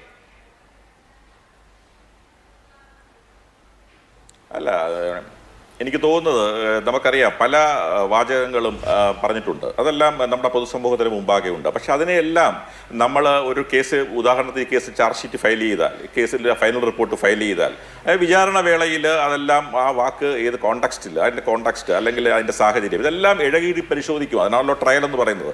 ആ ഒരു ട്രയലിൽ ആ കാര്യങ്ങളെല്ലാം പരിശോധിക്കപ്പെടും. അത് അങ്ങനെ പരിശോധിക്കപ്പെടുമെന്നുള്ള കാര്യത്തിൽ യാതൊരു സംശയവുമില്ല. അപ്പോൾ പ്രതിക്കും പറയാനുള്ള അവകാശമുണ്ട്. ഈ പ്രതി എന്ന് പറയുന്ന അല്ലെങ്കിൽ ആരോപണ വിധേയൻ എന്ന് പറയുന്ന വ്യക്തിക്കും അദ്ദേഹത്തിന്റെ വാദങ്ങൾ പറയാനുണ്ട്. കാരണം 50% പ്രിവിലേജ് പ്രോസിക്യൂഷന് ഉണ്ടെങ്കിൽ 50% പ്രിവിലേജ് പ്രതിഭാഗത്തിനുമുണ്ട്. അപ്പൊ അവർക്കും പറയാനുള്ള അവസരം ഉണ്ടാകും. അതെല്ലാം കൂടി പരിശോധിച്ചതിന് ശേഷം ഒരു അന്തിമ തീരുമാനം വരും, യാതൊരു സംശയവുമില്ല. ഇപ്പോൾ പ്രൈമ ഫേസി ഞാൻ മനസ്സിലാക്കുന്നത് ഈ കേസിൽ മജിസ്ട്രേറ്റ് അഡോപ്റ്റ് ചെയ്തിരിക്കുന്ന പ്രൊസീജിയർ ശരിയായില്ല. പോലീസ് ശരിയായ രീതിയിലല്ല ഈ കേസിന്റെ റെഫർ റിപ്പോർട്ട് കൊടുത്തിരിക്കുന്നത്. കാരണം ശരിയായ ഒരു അന്വേഷണം, ഒരു കേസിൽ റെഫർ റിപ്പോർട്ടായാലും ശരി, ചാർജ് ഷീറ്റ് ആയാലും ശരി, അത് ഒരു just decision of the case ആവണം. അതായത് ഒരു കേസിന്റെ ശരിയായ രീതിയിൽ ആ കേസിന്റെ ബെസ്റ്റ് എവിഡൻസ് ആവണം പോലീസ് കളക്ട് ചെയ്യേണ്ടത്. അല്ലാതെ പോലീസിന് വേണ്ട എവിഡൻസ് മാത്രം ഏകപക്ഷീയമായി കളക്ട് ചെയ്യുന്ന ഒരു രീതി ആവരുത്, പോലീസ് അഡോപ്റ്റ് ചെയ്യരുത് എന്നുള്ള വളരെ പ്രസക്തമായ ക്രിമിനൽ ജൂറിസ്പ്രുഡൻസിന്റെ അല്ലെങ്കിൽ ക്രിമിനൽ കേസ് അന്വേഷണത്തിന്റെ വളരെ പ്രസക്തമായ ഒരു ഇത് ഉയർത്തിപ്പിടിക്കുക തന്നെയാണ് ബഹുമാനപ്പെട്ട കേരള ഹൈക്കോടതിയുടെ വിധിയിലൂടെ ഉണ്ടായിരിക്കുന്നത്. അതിനെ നമ്മൾ എല്ലാ അർത്ഥത്തിലും സ്വാഗതം ചെയ്യുക തന്നെ, ലീഗലി സ്വാഗതം ചെയ്യുക തന്നെ ചെയ്യുന്നു. പക്ഷേ ഈ ധാർമ്മികതയുടെ എന്ന പ്രശ്നം അത് നമ്മൾ പലപ്പോഴും സൂചിപ്പിച്ചിട്ടുള്ളത് പോലെ അതെല്ലാം വ്യക്തിയാധിഷ്ഠിതമാണ്. അത് നിയമപരമായി അതിനെ കൂട്ടിയിണക്കേണ്ട അല്ലെങ്കിൽ കൂട്ടിക്കെട്ടേണ്ട കാര്യമുണ്ട് എന്ന് എനിക്ക് തോന്നുന്നില്ല. ശരി, അവിടെ ജസ്റ്റിസ് കമാൽ പാഷ, ഒരു കേസിൽ പ്രതിയായി അന്വേഷണം നേരിടുന്നു എന്നതുകൊണ്ട് മന്ത്രി രാജിവെക്കേണ്ട നിയമപരമായ ബാധ്യതയുണ്ടോ? ഒന്നാമത്തെ ചോദ്യം. അപ്പോൾ ധാർമ്മികമായ ബാധ്യത ഉണ്ട് എന്നുള്ളതാണെങ്കിൽ ഇവിടെ മന്ത്രിക്ക് പിഴവ് പറ്റി, ധാർമ്മികമായി അദ്ദേഹത്തിന് തെറ്റുപറ്റി, അതിന്റെ ധാർമ്മിക ബാധ്യതയേറ്റ് ഒരു തവണ രാജിവെച്ച് മാറി നിന്നു, പിന്നീട് തിരികെ വന്നതാണ്. അപ്പോൾ ഒരു കുറ്റത്തിന് 2 തവണ രാജിവെക്കണ്ടല്ലോ എന്ന് മന്ത്രിക്ക് പറയാൻ കഴിയുമോ?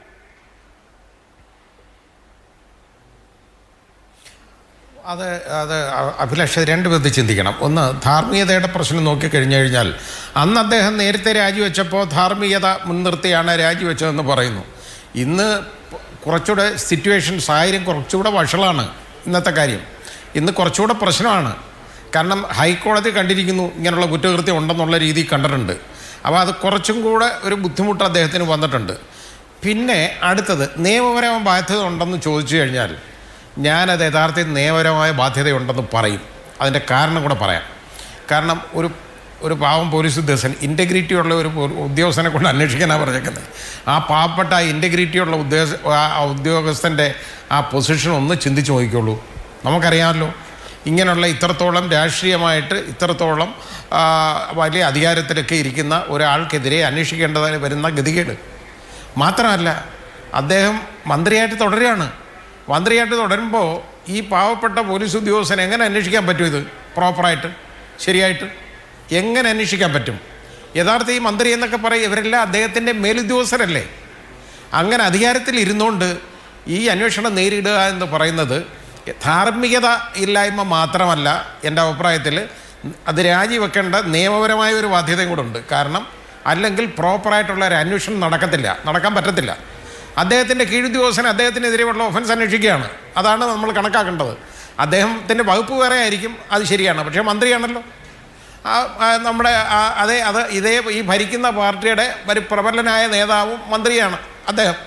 അപ്പോൾ അങ്ങനെ വരുന്ന ഉടനെ അദ്ദേഹം അധികാരത്തിൽ തുടരുക എന്ന് പറയുന്നത് ഇത് ഒരു അന്വേഷണത്തെ യഥാർത്ഥത്തിൽ തടയുന്നതിന് തുല്യമായിരിക്കും, ശരിയായ ഒരു അന്വേഷണത്തെ. അതുകൊണ്ടാണ് ഞാൻ പറഞ്ഞ ഈ ക്രൈംബ്രാഞ്ച് ആയാലും കേരള പോലീസ് ആയാലും ഇത് അന്വേഷിക്കാൻ പറ്റുന്ന ബുദ്ധിമുട്ടാണ്. അല്ലെങ്കിൽ അദ്ദേഹം അധികാര സ്ഥാനത്തു നിന്ന് മാറണം. ഇല്ലെങ്കിൽ അതാ ഞാൻ പറഞ്ഞത്, അത് നിയമപരമായ ഒരു ബാധ്യതയും കൂടാണ്. അവിടെ നമ്മൾ വെറും ധാർമ്മികത മാത്രമായിട്ട് കാണുന്നതിന് അർത്ഥമില്ല. ധാർമ്മികത മാത്രമല്ല, നിയമപരമായ ബാധ്യത കൂടിയാണെന്നാണ്. പക്ഷേ അബിൻ വർക്കി, നോക്കൂ, ഇപ്പോൾ കേരളത്തിൽ ആദ്യമായിട്ടല്ല ഒരു പ്രസംഗത്തിന്റെ പേരിൽ മന്ത്രി രാജിവെക്കേണ്ടി വരുന്നത്. UDF മന്ത്രിസഭയിൽ മുമ്പ് പഞ്ചാബ് മോഡൽ പ്രസംഗത്തിന്റെ പേരിൽ R ബാലകൃഷ്ണപിള്ള രാജിവെച്ച ചരിത്രമുണ്ട്. ഇവിടെ സജി ചെറിയാനും രാജിവെച്ചു 2 വർഷം മുമ്പ്. അന്ന് നിങ്ങൾ വളരെ ശക്തമായി രാജി ആവശ്യപ്പെട്ടിരുന്നു. കേസിൽ പ്രതിയായ ഉടനെ മന്ത്രി രാജിവെക്കുകയും ചെയ്തു. അപ്പോൾ ഇനിയും ഒരിക്കൽ കൂടി സജി ചെറിയാൻ രാജിവെക്കണം എന്ന അഭിപ്രായം ഖണ്ഡിതമായി നിങ്ങൾക്കുണ്ട്. അപ്പോൾ ഇന്ന് രാജി ആവശ്യപ്പെട്ടിട്ടുണ്ട്. അതിനപ്പുറത്ത് മന്ത്രി രാജിവെക്കുന്നില്ലെങ്കിൽ ഞങ്ങൾ രാജിവെപ്പിക്കും എന്ന് യൂത്ത് കോൺഗ്രസിനൊക്കെ നിലപാടെടുക്കാൻ കഴിയുന്ന വിധത്തിലുള്ള ഗൗരവമായ പ്രശ്നം ഇതിൽ കാണുന്നുണ്ടോ? അല്ല, തീർച്ചയായിട്ടും ഇവിടെ കേരളത്തിലെ പോലീസ് കഴിഞ്ഞ കാലങ്ങളിൽ അന്വേഷിച്ച കേസുകളിൽ മുഴുവൻ കേരളത്തിൻ്റെ ബഹുമാനപ്പെട്ട നീതിന്യായ വ്യവസ്ഥയുള്ള കോടതികൾ മുഴുവൻ പുനരന്വേഷണത്തിന് വിടുന്ന കാഴ്ച നമ്മൾ കണ്ടതാണ്. അതിപ്പോൾ ശ്രീ സജി ചെറിയാൻ്റെ കേസാണെങ്കിലും യൂത്ത് കോൺഗ്രസ്സുകാരെ ആക്രമിച്ച കേസുകളിലാണെങ്കിലും ഒക്കെ പോലും പോലീസ് കൊടുത്ത റിപ്പോർട്ടുകൾ തള്ളിക്കൊണ്ട് ഈ റിപ്പോർട്ട് ശരിയല്ല എന്നും ഇത് മറ്റൊരു അന്വേഷണത്തിന് വിധേയമാക്കണമെന്നും പറഞ്ഞ കാലഘട്ടത്തിലൂടെയാണ് നമ്മൾ കടന്നു പോകുന്നത്. ശ്രീ സജി ചെറിയാൻ്റെ കാര്യം നമുക്ക് വളരെ വ്യക്തമായിട്ട് അറിയാവുന്നതാണ്. ഇവിടെ ഹൈക്കോടതി വിധിയുടെ പേരിൽ രാജിവെച്ച എത്രയോ ഇൻസിഡൻ്റ് ഉണ്ട്. ഇവിടെ എത്രയോ സമരങ്ങൾ CPM അതുപോലെ തന്നെ CPM ബഹുജന സംഘടനകളും നടത്തിയിട്ടുണ്ട്. കാരണം എന്താ, ശ്രീ കെ കരുണാകരൻ രാജിവെച്ചത് തന്നെ ഇതുപോലൊരു ഹൈക്കോടതി വിധിയുമായി ബന്ധപ്പെട്ടുകൊണ്ടാണല്ലോ. ഹൈക്കോടതിയുടെ ഒരു പരാമർശത്തിൻ്റെ പേരിലാണ്, വിധിയുടെ പേരിലല്ല, ഒരു പരാമർശത്തിൻ്റെ പേരിൽ താൻ കൊടുത്ത എതിർ സത്യവാങ്മൂലത്തിൽ അന്നത്തെ പെറ്റീഷണറോട് താൻ പറഞ്ഞ കാര്യങ്ങളിൽ ശരിയായല്ലാത്ത കാര്യങ്ങളുണ്ട് എന്ന് പറഞ്ഞ ഒരു വാക്കിൻ്റെ പേരിലാണ് ധാർമ്മികത ഉയർത്തിപ്പിടിച്ച് ഒരു മുഖ്യമന്ത്രി 30 ദിവസം കഴിഞ്ഞപ്പോൾ രാജിവെക്കേണ്ട സ്ഥിതിവിശേഷം ഉണ്ടായത്. ഇത് അതിനേക്കാൾ എത്രയോ ഗുരുതരമായ ഒരു പ്രശ്നമാണ്. ഇല്ലെങ്കിൽ എന്തിനാണ് ശ്രീ അഭിലാഷേ ഈ സജി ചെറിയാൻ എങ്ങനെയാണ് സത്യപ്രതിജ്ഞ ചെയ്തത്? ഇന്ത്യയുടെ ഭരണഘടനയോട് നിർവ്യാജമായ കൂറും വിശ്വസ്തതയും പുലർത്തുമെന്ന് പറഞ്ഞുകൊണ്ട് 3rd ഷെഡ്യൂളിൻ്റെ ഈ ഓത്തിൻ്റെ ആ ഫോമിൽ കൈപിടിച്ചുകൊണ്ടല്ലേ, അല്ലെങ്കിൽ ഇന്ത്യയുടെ ഭരണഘടനയിൽ കൈപിടിച്ചുകൊണ്ടല്ലേ ഇദ്ദേഹം സത്യപ്രതിജ്ഞ ചെയ്ത്? ഇയാൾക്കിത് കുന്തവും കുടച്ചക്രവുമാണെന്ന് തോന്നുന്നുണ്ടെങ്കിൽ പിന്നെ എന്തിനാണ് ഇയാൾ ഈ നാട്ടുകാരെ പറ്റിക്കാൻ വേണ്ടിയിട്ട് ഈ ഭരണഘടനയോട് നിർവ്യാജമായ കൂറും വിശ്വസ്തയും പുലർത്തുമെന്ന് വീണ്ടും വീണ്ടും ആവർത്തിച്ച് പറയുന്നത് എന്തിനാണ്? ഇദ്ദേഹം മന്ത്രിസ്ഥാനം മാത്രമല്ല, സത്യത്തിൽ MLA സ്ഥാനവും രാജിവെക്കേണ്ടതാണ്. കാരണം എന്താ? ഇന്ത്യയുടെ പരിപാവനമായ ഭരണഘടന, ഈ ഭരണഘടന സംരക്ഷിക്കാൻ വേണ്ടി സീതാറാം യെച്ചൂരിയും ഇന്ത്യയിലെ കോൺഗ്രസ് പാർട്ടിയും എത്രയോ കാലങ്ങളായി സമരം നടത്തിക്കൊണ്ടിരിക്കുകയാണ്. ഇന്ത്യയുടെ ഭരണഘടന സംരക്ഷിക്കപ്പെടുന്നതാണ് ഏറ്റവും ട്രൂ ആയിട്ടുള്ള പാട്രിയോട്ടിസം എന്ന് സീതാറാം യെച്ചൂരി പറഞ്ഞത് എന്താണെന്നറിയോ? കഴിഞ്ഞ വർഷം ഇതേ CPM ഭരണഘടനാ സംരക്ഷണത്തിന് വേണ്ടി കോഴിക്കോട് സംഘടിപ്പിച്ച വേദിയിൽ സീതാറാം യെച്ചൂരി പറഞ്ഞതാണ്.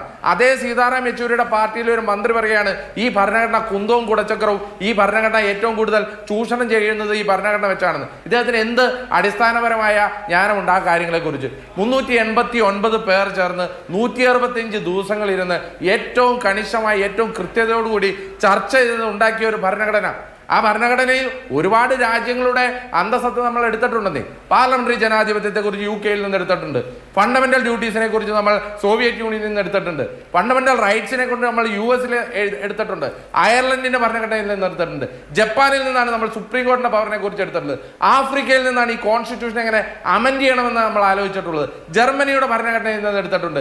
കനേഡിയൻ ഭരണഘടനയിൽ നിന്ന് എടുത്തിട്ടുണ്ട്. ട്രേഡ് റിലേഷനെ കുറിച്ച് ഓസ്ട്രേലിയൻ ഭരണഘടനയിൽ നിന്ന് എടുത്തിട്ടുണ്ട്. ഇങ്ങനെ ഈ ലോകത്തിലെ പല രാജ്യങ്ങളിലെ ഏറ്റവും നല്ല ഭരണഘടനയുടെ അന്തസ്സത്ത് ഉൾക്കൊണ്ടുകൊണ്ട് ഒരു ഭരണഘടന രൂപീകരിക്കുകയും അത് വളരെ കണിശമായി വളരെ കൃത്യതയാർന്ന ചർച്ചകൾക്കൊടുവിൽ 165 ദിവസം 3 വർഷമെടുത്ത് ചർച്ച നടത്തി 950 ഇത് എഫക്റ്റിൽ വന്നപ്പോൾ ആ ഭരണഘടന സംരക്ഷിക്കേണ്ടത് നമ്മുടെ ഉത്തരവാദിത്തമാണെന്ന് ഇന്ത്യ മുന്നണി ഈ രാജ്യത്ത് വലിയ സമരം നടത്തുമ്പോൾ ഈ ഭരണഘടന മാറ്റി എഴുതണം, ഹിന്ദുത്വ ഭരണഘടന ഉണ്ടാക്കണമെന്ന് പറയുന്ന BJPക്കെതിരെ സമരം ചെയ്യുമ്പോൾ ഈ കമ്മ്യൂണിസ്റ്റ് മാർക്സിസ്റ്റ് പാർട്ടിയുടെ ഒരു നേതാവ് വന്ന് ഈ ഭരണഘടന കുന്തവും കുടച്ചക്രവുമാണ്, ഇത് മാറ്റി എഴുതണം എന്നൊക്കെ പറഞ്ഞാൽ ഇദ്ദേഹത്തെ അപ്പോൾ പുറത്താക്കണ്ടേ? CPMന് എന്തെങ്കിലും ധാർമ്മികമായ ഉത്തരവാദിത്തം ഉണ്ടെങ്കിൽ ആ നിമിഷം അദ്ദേഹത്തെ പുറത്താക്കണ്ടേ? പിന്നെ BR അംബേദ്കർ ഇതിനെക്കുറിച്ച് തന്നെ പറഞ്ഞിട്ടുണ്ട്. കാരണം എന്താ? ഇന്ത്യൻ ഭരണഘടന നല്ലതാണ് എന്ന് പറഞ്ഞിട്ട് കാര്യമില്ല, ഇത് ഉപയോഗിക്കുന്നവൻ മോശമാണെങ്കിൽ ആ ഭരണഘടന മോശമാകുമെന്ന് പറഞ്ഞിട്ടുണ്ട്. BR അംബേദ്കറിനെ പോലെ ദീർഘവീക്ഷണമുള്ള ഒരു ഭരണാധികാരി ആയതുകൊണ്ടാണ് അദ്ദേഹം സജി ചെറിയാനെ പോലെ ഇതുപോലെ കഴിവുകെട്ട ഇതുപോലെ വിവരം കെട്ട കുറെ മന്ത്രിമാർ പിന്നീട് വരുമെന്ന് അദ്ദേഹത്തിന് അറിയാമായിരുന്നു. അതുകൊണ്ട് വിശദാംശങ്ങൾ ചർച്ച എനിക്ക് ശ്രീ ജയസൂര്യനിലേക്കും പോകാനുണ്ട്. പക്ഷെ അതിനു മുമ്പ് ഒരു ഇടവേള അനിവാര്യമാണ്. ഇടവേള കഴിഞ്ഞാൽ ഉടനെ ഞാൻ ശ്രീ ജയസൂര്യനിലേക്ക് വരാം. ശ്രീ പ്രിയദർശൻ തമ്പി, ഇവിടെ ഇപ്പോ കോടതി വിശദമായി ചൂണ്ടിക്കാണിക്കുന്ന ചില കാര്യങ്ങളുണ്ട്. അത് എന്തുകൊണ്ടാണ് ഈ ആക്ടിന്റെ prevention of insult to national honour act 1971 section 2 പരിധിയിൽ ഈ വിഷയം വരും എന്ന കാര്യത്തെക്കുറിച്ച്, അതിന്റെ സ്കോപ്പിനെ കുറിച്ച് എന്തുകൊണ്ടാണ് അന്വേഷണ ഉദ്യോഗസ്ഥനോ ഇത് കണ്ട മജിസ്ട്രേറ്റോ കാര്യമായി പരിഗണിക്കാതിരുന്നത് എന്ന ഗൗരവപൂർണ്ണമായ ഒരു ചോദ്യം ചോദിക്കുന്നുണ്ട്. അപ്പോൾ ഇന്ത്യൻ ഭരണഘടന നമ്മുടെ ഇന്ത്യക്കാരുടെ മുന്നോട്ടുള്ള പോക്കിന്റെ ആധാരശില എന്നൊക്കെ പറയാൻ കഴിയുന്ന ഡോക്യുമെന്റാണ്. അപ്പോൾ ആ ഒരു ഭരണഘടന ഒരു മന്ത്രിയാൽ അവഹേളിക്കപ്പെട്ട ഒരു വിഷയത്തിൽ ഇത്രയും വളരെ ലാഘവ ബുദ്ധിയോടുകൂടിയുള്ള സമീപനം അന്വേഷണ ഉദ്യോഗസ്ഥൻ എടുക്കുന്നു. അദ്ദേഹം സർക്കാരിൻ്റെ ഒരു ഉദ്യോഗസ്ഥനാണെന്ന് പറയാം. പക്ഷേ ഒരു മജിസ്ട്രേറ്റിന്റെ ഭാഗത്തു നിന്ന് അത് ഒരിക്കലും ഉണ്ടാകാൻ പാടില്ലാത്തതാണ്. അത് ഉണ്ടായിട്ടുണ്ട്. ഇവിടെ മജിസ്ട്രേറ്റിന് കൂടി തെറ്റുപറ്റി എന്ന് ഹൈക്കോടതി ചൂണ്ടിക്കാണിക്കുമ്പോൾ നമ്മൾ അതിൽ നിന്ന് എന്താണ് മനസ്സിലാക്കേണ്ടത്? അല്ല, അക്കാര്യത്തിലൊന്നും നമുക്ക് യാതൊരു സംശയവുമില്ല. കാരണം ഭരണഘടന എന്ന് പറയുന്നത് നമുക്കറിയാം, ഈ അടുത്തുണ്ടായ വിവാദമായ കേരളത്തിലെ ഒരു കേസിൽ സുപ്രീം കോടതി ശരിയായ രീതിയിൽ പറഞ്ഞിട്ടുള്ളത് പോലെ ഇന്ത്യ എന്ന് പറയുന്ന മതേതര സങ്കല്പത്തിൻ്റെ ഏറ്റവും വലിയ ആണിക്കല്ല് എന്ന് പറയുന്നത് ഇന്ത്യയുടെ ഭരണഘടന തന്നെയാണ്. ഇന്ത്യയിൽ ജീവിക്കുന്ന ഓരോ പൗരനും അവൻ്റെ വിശുദ്ധ ഗ്രന്ഥം ഭരണഘടന ആവണം. അതിലൊന്നും ആർക്കും തർക്കമില്ല. കാരണം നല്ല അഡ്മിറ്റഡ് ഫാക്റ്റാണ്. കാരണം ആ ഉദാത്തമായ സങ്കല്പമാണ് നമ്മുടെ രാജ്യത്തിൻ്റെ ഐക്യവും അഖണ്ഡതയും എല്ലാം നിലനിർത്തുന്നത്. അതുകൊണ്ട് തന്നെയാണ് ഇപ്പോൾ 2003 ഇവിടെ നേരത്തെ ജസ്റ്റിസ് സൂചിപ്പിച്ചതുപോലെ 2003 ഈ ആക്ടിൽ സമൂലമായ അമെൻമെൻറ്റ്സ് ഉണ്ടായി. അമെൻമെൻറ്റ്സിൻ്റെ അടിസ്ഥാനത്തിൽ ഇപ്പോൾ കുറച്ചുകൂടെ ആ നിയമങ്ങൾ കുറച്ചുകൂടെ കർക്കശമാക്കുന്ന സംവിധാനം കൂടി ഉണ്ടായിട്ടുണ്ട്. പക്ഷേ ഈ കേസ് പോലീസ് എടുത്ത കേസല്ല, ഒരു 156(3), അതായത് ഒരു സ്വകാര്യ അന്യായം കോടതി മുമ്പാകെ ഒരു പരാതിക്കാരൻ കൊടുക്കുകയും ആ സ്വകാര്യ അന്യായത്തിൻ്റെ അടിസ്ഥാനത്തിൽ ആ സ്വകാര്യ അന്യായം ഫസ്റ്റ് ഇൻഫർമേഷനായി കണക്കാക്കിക്കൊണ്ട് ഒരു ക്രൈം രജിസ്റ്റർ ചെയ്യും, അതിൻ്റെ പുറത്ത് ഒരു അന്വേഷണം ഉണ്ടാവുകയുമാണ് ചെയ്തിട്ടുള്ളത്. പക്ഷേ ആ അന്വേഷണത്തിൽ ഈ ഹൈക്കോടതിയിൽ നിന്ന് ഒബ്സർവ് ചെയ്തിരിക്കുന്നത് പ്രാഥമികമായ ചില കാര്യങ്ങൾ പോലും ചെയ്യാൻ പോലീസ് തയ്യാറായിട്ടില്ല എന്നുള്ളതാണ് ഏറ്റവും പ്രധാനപ്പെട്ട കാര്യം. അതൊരു നമ്മൾ പണ്ടൊക്കെ പറയാറില്ല, എന്ത് ചെയ്താലും നല്ലതാണെങ്കിലും ചീത്തയാണെങ്കിലും നന്നായി ചെയ്യണം എന്നുള്ള ഒരു പഴഞ്ചൊല്ലുണ്ട് എന്ന് പറഞ്ഞതുപോലെ ആ കാര്യങ്ങൾ പോലും ശരിയായ രീതിയിലല്ല അവർ ചെയ്തിരിക്കുന്നത്. അവർ ഒരു അന്വേഷണം എന്നുള്ള രൂപത്തിൽ പോലും ശരിയായ രീതിയിലുള്ള അന്വേഷണം നടന്നിട്ടില്ല. കാരണം ഒരു കേസിൽ ഒരു റെഫർ ചെയ്യാനുള്ള ഒരു റെഫർ റിപ്പോർട്ട് കൊടുക്കാനുള്ള അവകാശം ഇൻവെസ്റ്റിഗേറ്റിംഗ് ഓഫീസറിനുണ്ട്. കാരണം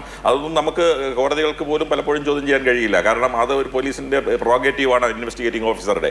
എന്നാൽ അത് ശരിയായ രീതിയിലായിരിക്കണം അന്വേഷിക്കേണ്ടത്. അപ്പോൾ പ്രാഥമികമായ കാര്യങ്ങൾ, ഉദാഹരണത്തിന് ഈ ഇദ്ദേഹത്തിന്റെ ഓഡിയോ ക്ലിപ്പിന്റെ സൗണ്ട് ശബ്ദ പരിശോധനയുടെ റിപ്പോർട്ട് പോലും കിട്ടുന്നതിന് മുമ്പ് കൊടുത്തു എന്നുള്ള അത്തരത്തിലുള്ള സാങ്കേതികമായ കാര്യങ്ങൾ പറഞ്ഞതിനോടൊപ്പം തന്നെ വളരെ പെർട്ടിനന്റ് ആയിട്ടുള്ള ഒരു ഒബ്സർവേഷൻ ഈ കേസിന്റെ മെറിറ്റിലേക്ക് കടന്നുകൊണ്ട് ഹൈക്കോടതി പറഞ്ഞിരിക്കുന്നത്, അവിടെ ഈ ഏറ്റവും പ്രധാനപ്പെട്ട ഒരു കാര്യം, ഈ ഒരു പ്രസംഗം നടത്തിയപ്പോൾ നമുക്കറിയാം, പ്രസംഗത്തെ രാഷ്ട്രീയക്കാർ, രാഷ്ട്രീയ പ്രവർത്തകർ, മന്ത്രിമാർ, പൊതുപ്രവർത്തകർ, സാഹിത്യകാരന്മാർ, സിനിമാക്കാർ, ഇവരെല്ലാം തന്നെ ഈ വാക്കുകൾ കൊണ്ട് പലപ്പോഴും അമ്മാനമാടുന്നവരാണ്.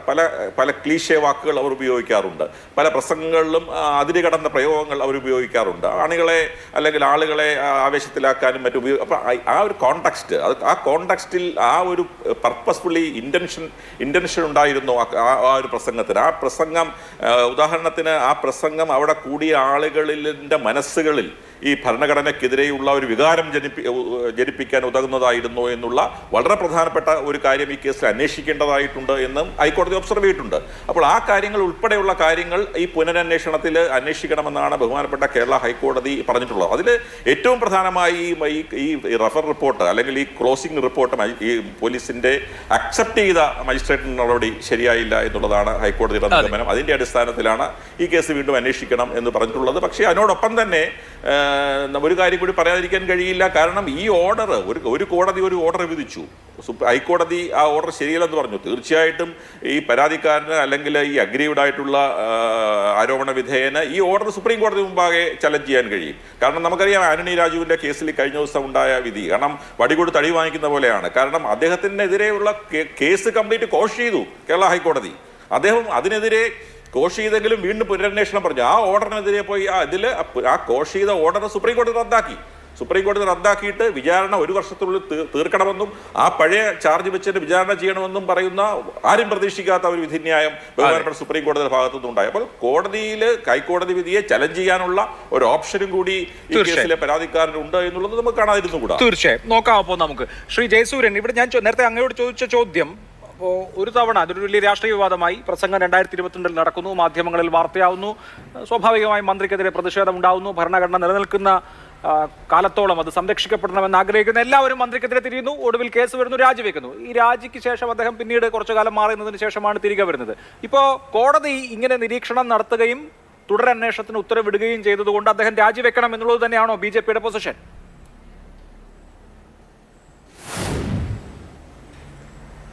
അദ്ദേഹം രാജിവെക്കണം എന്നുള്ള കാര്യം പറയുന്നതിന് മുമ്പ് ഇവിടെ സജി ചെറിയാൻ്റെ അവസ്ഥ എന്താണ് എന്ന് നമ്മളൊന്ന് മനസ്സിലാക്കേണ്ടതുണ്ട്. സജി ചെറിയാൻ ഒരു കമ്മ്യൂണിസ്റ്റ് സഖാവാണ്, ഒരു കമ്മ്യൂണിസ്റ്റ് ഭരണകൂടത്തിൻ്റെ മന്ത്രിയാണ്.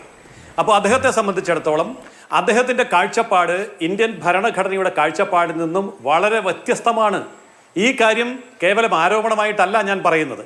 അതായത് കമ്മ്യൂണിസ്റ്റ് മാനിഫെസ്റ്റോയും ഡാസ് ക്യാപിറ്റലും അടക്കമുള്ള അടിസ്ഥാന പ്രമാണ ഗ്രന്ഥങ്ങൾ കമ്മ്യൂണിസ്റ്റ് പ്രസ്ഥാനത്തിനുണ്ട് എങ്കിൽ പോലും ഓരോ രാജ്യത്തും കമ്മ്യൂണിസ്റ്റ് പ്രസ്ഥാനം അധികാരത്തിൽ വരുമ്പോൾ എങ്ങനെ പെരുമാറണം എന്നുള്ളതിനെ സംബന്ധിച്ചും എങ്ങനെ ഭരിക്കണം എന്നുള്ളതിനെ സംബന്ധിച്ചും പാർട്ടി പരിപാടി എന്ന് പറയുന്ന ഒരു സംവിധാനമുണ്ട്. ആ പാർട്ടി പരിപാടിയിൽ ഇന്ത്യയിൽ കമ്മ്യൂണിസ്റ്റ് പാർട്ടി എങ്ങനെ പെരുമാറണം എന്നുള്ളതിനെ സംബന്ധിച്ച് കൃത്യമായി നിർദ്ദേശം കൊടുത്തിട്ടുണ്ട്. പാർട്ടി പരിപാടിയുടെ പേജ് നമ്പർ 39 പറയുന്നത് ഇങ്ങനെയാണ്: ഭരണഘടനയും ജനാധിപത്യവും എന്ന ഹെഡിങ്ങിൽ കൃത്യമായി നിർവചിച്ചിട്ടുണ്ട്.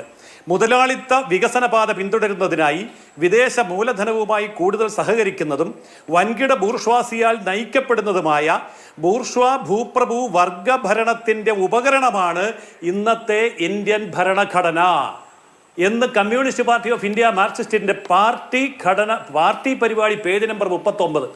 അദ്ദേഹം ഒരു സഖാവ് എന്നുള്ള നിലയിലും ഒരു പാർട്ടി അംഗം എന്നുള്ള നിലയിലും പാർട്ടി ഭരണകൂടത്തിൻ്റെ മന്ത്രി എന്നുള്ള നിലയിലും ഭരണഘടനയോട് ഈ കാഴ്ചപ്പാട് വെച്ച് പുലർത്താൻ നിർബന്ധിതനാണ്. കഴിഞ്ഞ തവണ അദ്ദേഹം അബദ്ധത്തിൽ വ്യക്തിപരമായി ധാർമ്മികത ഉയർത്തിപ്പിടിച്ചുകൊണ്ട് രാജിവെച്ചു. പക്ഷേ ഇവിടെ പാർട്ടി പരിപാടിയിലോ കമ്മ്യൂണിസ്റ്റ് മാനിഫെസ്റ്റോയിലോ ഡാസ് ക്യാപിറ്റലിലോ ഒരിടത്തും ഈ പറയുന്ന ധാർമ്മികതയെക്കുറിച്ച് പറയുന്നില്ല. മാത്രമല്ല, ധാർമ്മികത എന്നൊക്കെ പറയുന്നത് ഒരു ബൂർഷ്വാ സങ്കല്പം മാത്രമാണ് ഒരു കമ്മ്യൂണിസ്റ്റിനെ സംബന്ധിച്ചിടത്തോളം.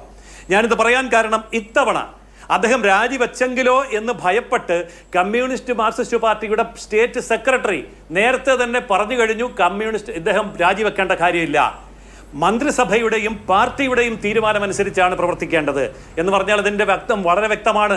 മന്ത്രിസഭയും പാർട്ടിയും CPIM-ഉം ഇദ്ദേഹം രാജിവെക്കണമെന്ന് ആവശ്യപ്പെടാൻ പോകുന്നില്ല. അതായത് തികഞ്ഞ ഒരു കമ്മ്യൂണിസ്റ്റുകാരന് ഏതെങ്കിലും ഒരു രാജ്യത്ത് ആരെങ്കിലുമൊക്കെ ഒരു ഭരണഘടന എഴുതി വെച്ചിട്ടുണ്ട് എന്ന് കരുതി അത് അംഗീകരിക്കാൻ ബാധ്യസ്ഥനല്ല. അപ്പോൾ നമുക്ക് തോന്നാം, ഭരണഘടനയെ തൊട്ട് സത്യം ചെയ്തല്ലേ ഇദ്ദേഹം മന്ത്രിയായത് എന്ന്.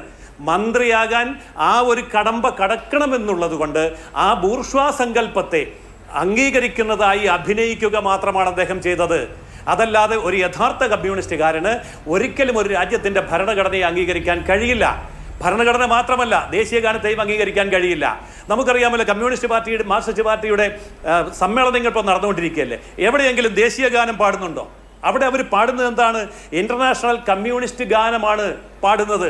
അപ്പോൾ പാർട്ടിയുടെ ഭരണഘടനയും പാർട്ടിയുടെ വിശ്വാസ പ്രമാണവും അനുസരിച്ച് മാത്രമാണ് സജി ചെറിയാൻ പ്രവർത്തിച്ചിട്ടുള്ളത്. അപ്പോൾ ഒരു കമ്മ്യൂണിസ്റ്റുകാരനെ നമുക്ക് കുറ്റപ്പെടുത്താൻ സാധ്യമല്ല രാജിവെച്ച്. പക്ഷേ എന്നാലൊരു കാര്യമുണ്ട്, അദ്ദേഹം ഒരു ഇന്ത്യൻ പൗരനാണ്, ഒരു ഇന്ത്യൻ മന്ത്രിയാണ്, ഇന്ത്യയിലെ MLA ആണ്.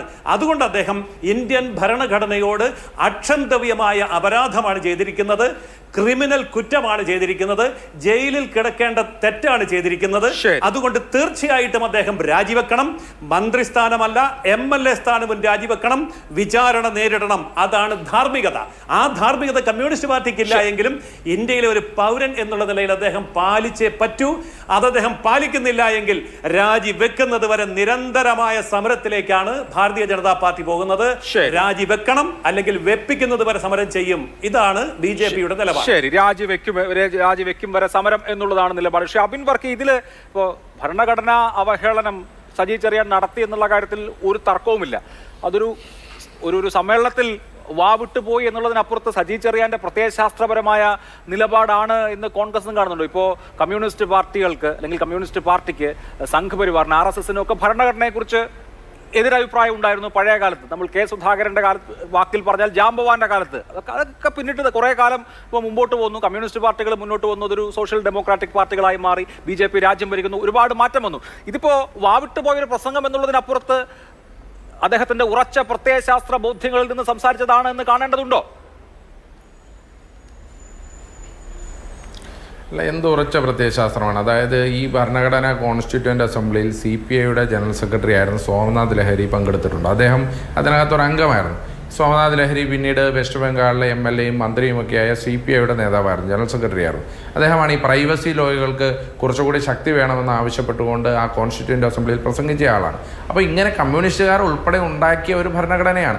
ആ ഭരണഘടന കോൺസ്റ്റിറ്റ്യൂവൻ്റ് അസംബ്ലി എന്ന് പറഞ്ഞാൽ എത്രയോ വൈവിധ്യങ്ങളുണ്ടായിരുന്ന ഒരു കോൺസ്റ്റിറ്റ്യൂവൻ്റ് അസംബ്ലിയാണ്. അത് പിന്നോക്ക വിഭാഗത്തിൽ നിന്നും ആളുകൾക്ക് കൃത്യമായ പ്രാതിനിധ്യം ഉണ്ടായിരുന്നു. ആംഗ്ലോ ഇന്ത്യൻ വിഭാഗത്തിൽ നിന്ന്, പാഴ്സിൽ നിന്ന്, ബുദ്ധ ജനതയ്ക്ക്, അങ്ങനെ കൃത്യമായ ഒരു വലിയ വൈവിധ്യങ്ങളുണ്ടായ ആളുകളുടെ, അതും ഏറ്റവും വലിയ അക്കാഡമിഷ്യന്മാരുടെ അങ്ങനെ നിരന്തരമായ ചർച്ചകൾക്ക് ഒടുവിൽ നമ്മൾ ഇവോൾവ് ചെയ്തെടുത്തൊരു ഭരണഘടന തെറ്റാണ് എന്ന് പറയുക എന്ന് പറഞ്ഞാൽ അത് ഈ രാജ്യവിരുദ്ധമാണ് എന്നുള്ളത് നമുക്ക് കാലാകാലങ്ങളായിട്ട് അറിയാം. ഇപ്പോൾ കമ്മ്യൂണിസ്റ്റ് പാർട്ടികൾ അന്ന് സ്വാതന്ത്ര്യം കിട്ടിയതായിട്ട് പോലും അംഗീകരിച്ചില്ലല്ലോ. ആദ്യത്തെ 4 കൊല്ലം ഇന്ത്യയിൽ ഓഗസ്റ്റ് 15-ാം തീയതി സ്വാതന്ത്ര്യം ആഘോഷിച്ചപ്പോൾ അവർ കരിങ്കൊടി കയറ്റിയവരാണ്. പിന്നീട് അവർ അതിൽ നിന്ന് മാറി വരികയുണ്ടായി. ഇപ്പോൾ BJP ഒക്കെ അന്നും ഇന്നും ഒക്കെ ഭരണഘടനാ വിരുദ്ധവും സ്വാതന്ത്ര്യദിനവും ഒക്കെ കോൺഗ്രസ് എന്തോ ഉണ്ടാക്കിയെടുത്തതാണ്, അല്ലെങ്കിൽ കോൺഗ്രസ് പറ്റിച്ചുണ്ടാക്കിയതാണെന്നൊക്കെ പറയുന്നത് അതൊക്കെ അവരുടെ രാഷ്ട്രീയ നയങ്ങളാണ്. പക്ഷേ ഇന്ന് ഇന്ത്യയിൽ പ്രിവെയിൽ ചെയ്തിരിക്കുന്ന നിയമ സംഹിത അനുസരിച്ച് ഇപ്പോൾ ഞാൻ ഒരൊറ്റ ഉദാഹരണം പറയാം. ഇപ്പോൾ സജി ചെറിയാൻ രാജിവെച്ചു. അദ്ദേഹം പിന്നീട് ഇന്ത്യയുടെ കേരളത്തിലെ മന്ത്രിയായിട്ട് വീണ്ടും സത്യപ്രതിജ്ഞ ചെയ്തു. എങ്ങനെയാണ് സത്യപ്രതിജ്ഞ ചെയ്തത്? വീണ്ടും ഈ ഭരണഘടനയോട് നിർവ്യാജമായ കൂറും വിശ്വസ്തതയും പുലർത്തുമെന്ന് പറഞ്ഞുകൊണ്ടാണ് വീണ്ടും സത്യപ്രതിജ്ഞ ചെയ്തത്. അദ്ദേഹത്തിന് ഐഡിയോളജിക്കൽ ക്ലാരിറ്റി ആണ് എന്നുള്ള നിങ്ങളുടെ വാദം ശരിവെക്കുകയാണ്. അങ്ങനെയാണെങ്കിൽ പിന്നെ അദ്ദേഹം എന്തിനാണ് ഈ ഭരണഘടനയിൽ തൊട്ട് സത്യം ചെയ്യുന്നത്? എന്തിനാണ് ഈ ആളുകളെ, നാട്ടുകാരെ പറ്റിക്കുന്നതെന്നാണ്? ഈ നാട്ടുകാരെല്ലാവരും ഭരണഘടനയിൽ വിശ്വസിക്കുന്നുണ്ട്. അതിനനുസൃതമായി ഈ രാജ്യത്തൊരു നിയമസംഹിതയുണ്ട്. ആ നിയമസംഹിതയിൽ വിശ്വസിച്ചുകൊണ്ട് ഞാൻ മന്ത്രിയായിരിക്കാമെന്ന് പറഞ്ഞ് വീണ്ടും സത്യപ്രതിജ്ഞ ചെയ്തിട്ട് വീണ്ടും അദ്ദേഹം നിയമവിരുദ്ധമായ പ്രവർത്തനം നടത്തിയാൽ അദ്ദേഹത്തിന് എങ്ങനെ നമുക്ക് മന്ത്രിയായിട്ടും MLA ആയിട്ടും തുടരാൻ സാധിക്കും അഭിലാഷ്? അതാണ് ഇവിടുത്തെ പ്രശ്നം. അതുകൊണ്ട് തന്നെ ഒരു സംശയവും വേണ്ട, ഇത് കേരളത്തിൽ കുറെ കാലമായി കമ്മ്യൂണിസ്റ്റ് പാർട്ടി നടത്തി വരുന്നതാണ്. കേരളത്തിലെ പോലീസിനെതിരെ കൂടിയുള്ള അടിയാണിത്.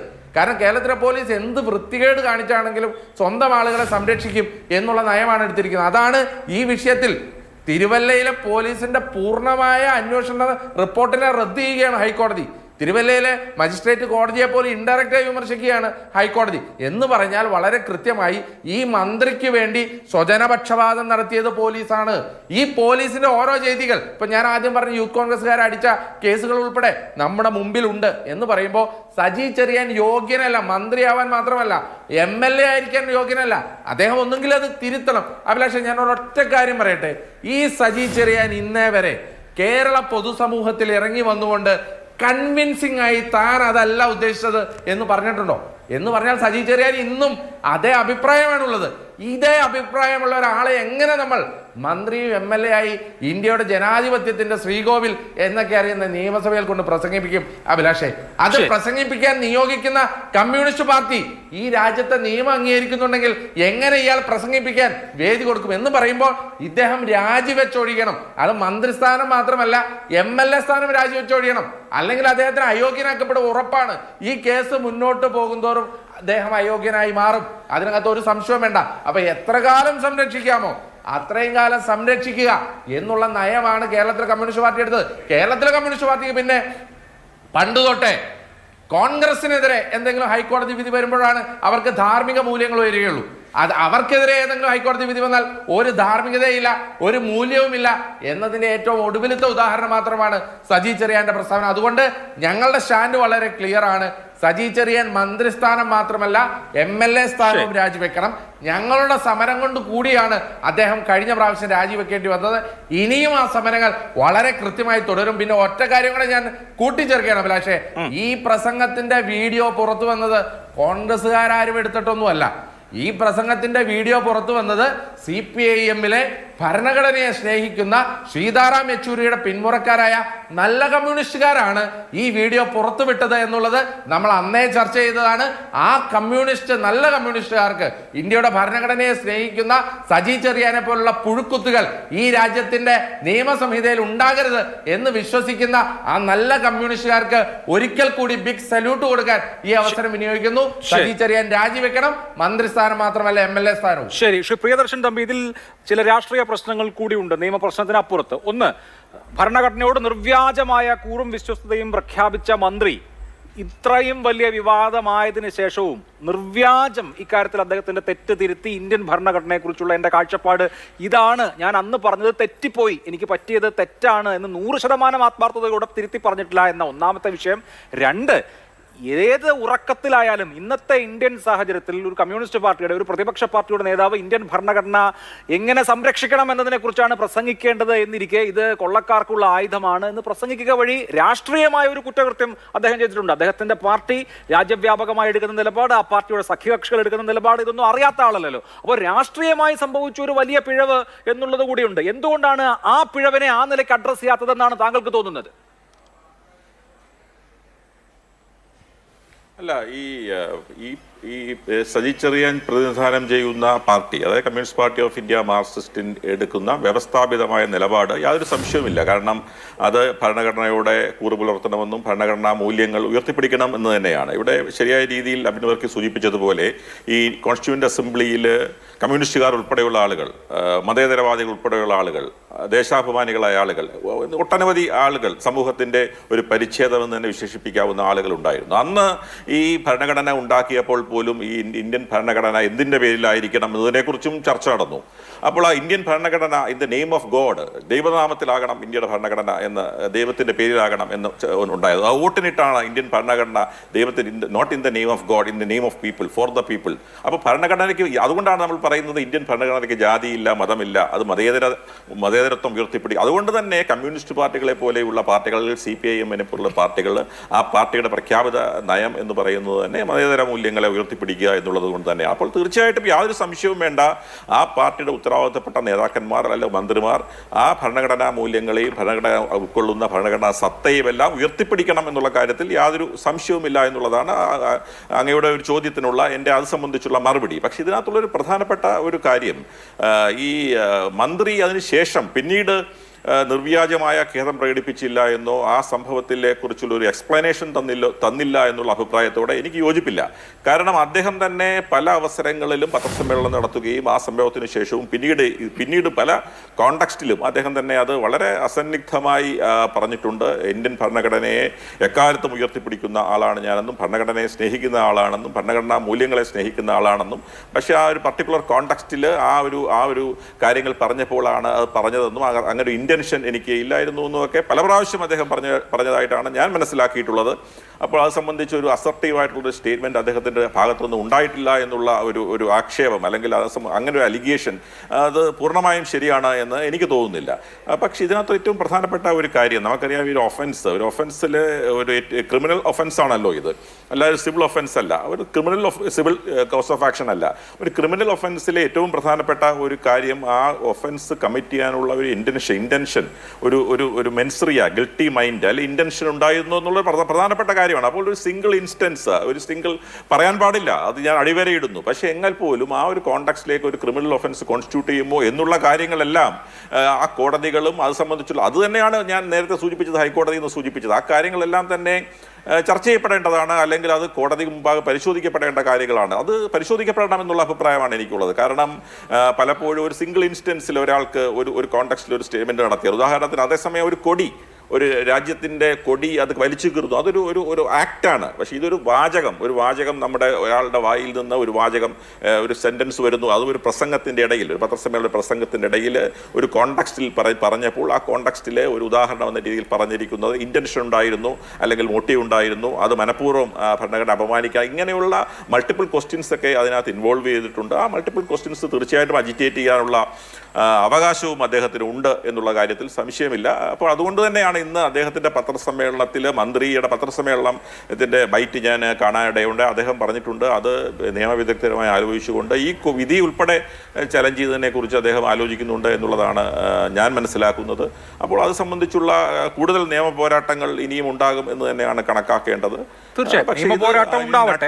നട്ഷൽ നമ്മൾ എല്ലാവരും യോജിക്കുന്നത് ഭരണഘടനയെ അപമാനിക്കാൻ പാടില്ല. ഭരണഘടന ഉത്തരവാദിത്തപ്പെട്ട മന്ത്രിയായാലും ശരി, MLA ആയാലും ശരി, പ്രത്യേകിച്ചും പൊതുപ്രവർത്തകർ സമൂഹത്തിനാകെ മാതൃകയാകേണ്ടവരാണ്. അവർ ഇതിൽ കൂടുതൽ സൂക്ഷ്മതയോടുകൂടി പ്രവർത്തിക്കണം എന്നുള്ള കാര്യത്തിൽ എനിക്ക് യാതൊരു തർക്കവുമില്ല. തീർച്ചയായും. എന്തായാലും ഞാൻ നേരത്തെ പറഞ്ഞത് എന്താണെന്ന് വെച്ചാൽ, അദ്ദേഹം രാജി പ്രഖ്യാപിച്ചുകൊണ്ട് വാർത്താ സമ്മേളനം നടത്തിയപ്പോൾ വിശദമായി എക്സ്പ്ലെയിൻ ചെയ്തിരുന്നു അത് എത്രമാത്രം നിർവ്യാജമായി, ഞാൻ പറഞ്ഞത് തെറ്റിപ്പോയി, ഞാൻ അങ്ങനെ പറയാൻ പാടില്ലായിരുന്നു എന്ന് 100% ബോധ്യത്തോടു കൂടി പറഞ്ഞോ ഇല്ലയോ എന്നുള്ള സംശയം ഇപ്പോഴും അവിടെ ബാക്കി നിൽക്കുന്നുണ്ട്. ജയസൂര്യൻ, ഇവിടെ ഇപ്പോൾ മന്ത്രി ഭരണഘടനയെ അവഹേളിച്ച വിഷയം മാത്രമല്ല ഇന്ന് കോടതി ചൂണ്ടിക്കാണിച്ചിരിക്കുന്നത്. ഒരു വിഷയത്തിൽ പോലീസ് ഒരു കേസെടുക്കുമ്പോൾ സ്വീകരിക്കേണ്ട മിനിമം ആയിട്ടുള്ള ചില കാര്യങ്ങളുണ്ട്. അതുപോലും ഈ കേസിനകത്ത് ഉണ്ടായിട്ടില്ല. ഇവിടെ ഇപ്പോൾ മന്ത്രിയുടെ സംസാരം, അതിൻ്റെ ഫുട്ടേജ് ഫോറൻസിക് പരിശോധനയ്ക്ക് അയച്ചിട്ട് അതിൻ്റെ റിപ്പോർട്ട് വരുന്നതിന് മുൻപാണ് ഈ കാര്യത്തിൽ മന്ത്രി തെറ്റ് ചെയ്തിട്ടില്ല എന്ന റിപ്പോർട്ട് കോടതിയിൽ കൊടുക്കുന്നത്. എന്ന് മാത്രമല്ല, ആകെ പോലീസ് ചെയ്തിരിക്കുന്ന കാര്യം 39 പേരുടെ മൊഴിയെടുക്കുകയാണ്. ആ 39 പേർ എന്ന് പറയുന്നത് ഈ സമ്മേളനത്തിൽ പങ്കെടുത്ത മന്ത്രിയുടെ പാർട്ടിയുടെ പ്രവർത്തകരായ 39 പേരാണ്. മന്ത്രിയുടെ പാർട്ടിയുടെ പ്രവർത്തകരായ 39 പേരുടെ മാത്രം മൊഴിയെടുത്ത് മറ്റൊരു സാക്ഷിയെയും കാണാതെ, ശാസ്ത്രീയ പരിശോധന പോലും നടത്താതെ, അത്ര അനവധാനതയോടുകൂടി ഒരു റിപ്പോർട്ട് കോടതിയിൽ കൊടുക്കുന്നു, കോടതി ആ റിപ്പോർട്ട് അംഗീകരിക്കുന്നു. അപ്പോൾ കേസന്വേഷണം ഇങ്ങനെയൊക്കെയാണോ നടക്കുന്നത് എന്ന ഗൗരവപൂർണ്ണമായ പ്രശ്നം കൂടി അവിടെ ഉണ്ടല്ലോ. തീർച്ചയായിട്ടുമുണ്ട്. അതായത് തെറ്റ് ചെയ്ത മന്ത്രിയുടെ സ്വന്തം ഭരണകൂടം ഭരിക്കുന്ന ഒരു സംസ്ഥാനത്തിൽ ആ സംസ്ഥാന ഭരണകൂടത്തിൻ്റെ കീഴിലുള്ള അന്വേഷണ സംവിധാനങ്ങൾ, അത് പോലീസാണെങ്കിലും ക്രൈംബ്രാഞ്ച് ആണെങ്കിലും എന്തു തന്നെയാണെങ്കിലും, ആ അതേ ഭരണകൂടത്തിൻ്റെ കീഴിൽ അന്വേഷണം നടത്തിയാൽ ഈ പ്രതിയെ, അതായത് മന്ത്രിയെ രക്ഷിക്കാൻ ആവശ്യമായിട്ടുള്ള റിപ്പോർട്ട് മാത്രമേ കൊടുക്കുകയുള്ളൂ എന്നുള്ളത് വളരെ വ്യക്തമാണ്. അത് വ്യക്തമായി കഴിഞ്ഞിരിക്കുന്നു. ഹൈക്കോടതി അത് വ്യക്തമായി ചൂണ്ടിക്കാണിച്ചിരിക്കുന്നു. അതുകൊണ്ടാണല്ലോ ക്രെഡിബിലിറ്റിയുള്ള, വിശ്വാസ്യതയുള്ള ഒരു അന്വേഷണ ഉദ്യോഗസ്ഥൻ വേണം എന്ന് പറഞ്ഞത്. വരാൻ പോകുന്നത് എന്താണ്? ഇതേ ഭരണകൂടത്തിൻ്റെ കീഴിൽ വീണ്ടും അന്വേഷിച്ചാൽ ഇതേ ഹൈക്കോടതി തന്നെ വീണ്ടും അതിനെ തള്ളിക്കളയാനുള്ള സാധ്യതയുണ്ട്. മാത്രമല്ല, ഇവിടെ മന്ത്രി വ്യക്തമായി പറഞ്ഞൊരു കാര്യമുണ്ട്, നിയമപരമായി നേരിടും എന്ന്. അതായത് ഈ സംസ്ഥാനത്ത് നിലനിൽക്കുന്ന എല്ലാ സംവിധാനങ്ങളെയും ഉപയോഗിച്ചുകൊണ്ട്, അന്വേഷണ സംവിധാനങ്ങളെയും നിയമ സംവിധാനങ്ങളെയും ചൊൽപ്പടിയിൽ നിർത്തിക്കൊണ്ട് ഞാൻ കുറ്റവിമോചിതനാകും എന്നുള്ള പ്രഖ്യാപനമാണ് അദ്ദേഹം നടത്തിയത്. അതുകൊണ്ട് ചെയ്യേണ്ടത് എന്താണെന്ന് വെച്ചാൽ ഇത് CBI അന്വേഷണത്തിന് വിടണം. ഇവിടെ പരാതിക്കാരൻ ഉന്നയിച്ചിട്ടുണ്ടല്ലോ. അതുകൊണ്ട് CBIക്ക് മാത്രമേ ഇതിൻ്റെ യഥാർത്ഥത്തിലുള്ള വസ്തുത കണ്ടെത്താൻ സാധിക്കുകയുള്ളൂ. ഹൈക്കോടതിയുടെ നിരീക്ഷണത്തെ എതിർത്തുകൊണ്ട് ഞാൻ സുപ്രീം കോടതിയിലേക്ക് പോകും എന്ന് പറഞ്ഞാൽ അതിൻ്റെ അർത്ഥം ഹൈക്കോടതി ചൂണ്ടിക്കാണിച്ചതൊന്നും ഞാൻ തെല്ലും തരിമ്പും അംഗീകരിക്കുന്നില്ല, രാജിവെക്കേണ്ട കാര്യമേ ഇല്ല എന്ന് പറയുമ്പോൾ, ഞാനിവിടെ നേരത്തെ പറഞ്ഞതുപോലെ തന്നെ ഇന്ത്യൻ ഭരണഘടനയെയും ഇന്ത്യയിലെ നിയമ സംവിധാനങ്ങളെയും അംഗീകരിക്കുന്നില്ല, നിയമപോരാട്ടം മുന്നോട്ട് കൊണ്ടുപോകും, രാജിവെക്കുന്നില്ല എന്ന് പറഞ്ഞാൽ ഭരണഘടനയോട് വീണ്ടും അനാദരവാണ് അദ്ദേഹം കാണിച്ചത്, ഹൈക്കോടതിയോട് അനാദരവാണ് കാണിക്കുന്നത്. ഇത് കമ്മ്യൂണിസത്തിനും കമ്മ്യൂണിസ്റ്റ് ഭരണകൂടത്തിനും ഭൂഷണമല്ല. തീർച്ചയായിട്ടും അദ്ദേഹം രാജിവെക്കണം. രാജിവെപ്പിക്കുന്നത് വരെ വലിയ ജനകീയ പ്രക്ഷോഭം ഉണ്ടാവുക തന്നെ ചെയ്യും. ശരി, ഷാബിൻ വർക്കി, അവസാനമായി ഇന്റഗ്രിറ്റി ഉള്ള ഉദ്യോഗസ്ഥൻ അന്വേഷിക്കണം കേരള ക്രൈംബ്രാഞ്ചിലെ ഉദ്യോഗസ്ഥൻ എന്ന് കോടതി എടുത്തു പറഞ്ഞിരിക്കുന്നത് ശ്രദ്ധേയമാണ്. സാധാരണഗതിയിൽ അങ്ങനെ പറയാറില്ല. അങ്ങനെ പറഞ്ഞിട്ടുണ്ടെങ്കിൽ അതിന്റെ അർത്ഥം നിലവിൽ നടന്ന അന്വേഷണം ഇന്റഗ്രിറ്റി ഉള്ള അന്വേഷണമായിരുന്നില്ല എന്നുള്ളത് തന്നെയാണ്.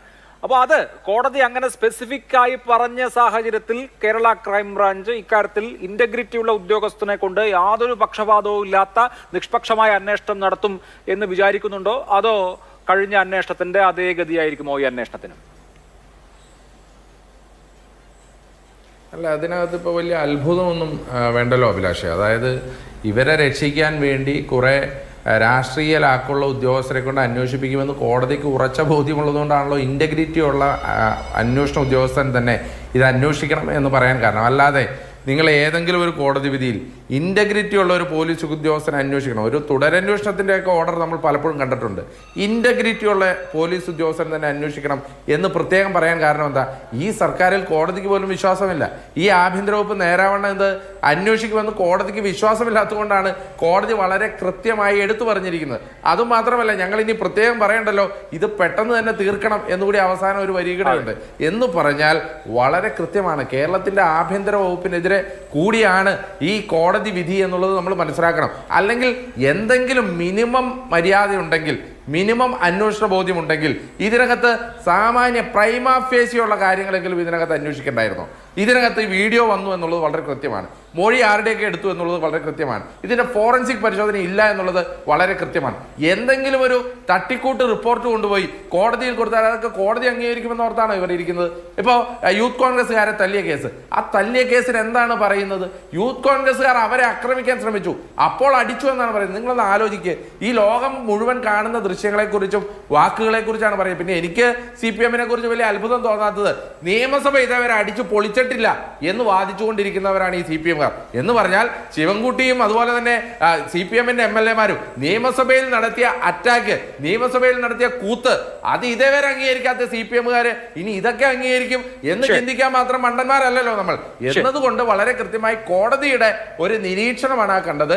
ഇന്റഗ്രിറ്റി ഉള്ള പോലീസ് ഉദ്യോഗസ്ഥൻ അന്വേഷിക്കണമെന്ന് പറയുമ്പോൾ ഈ അന്വേഷണം ശരിയായ വണ്ണം നടക്കണം.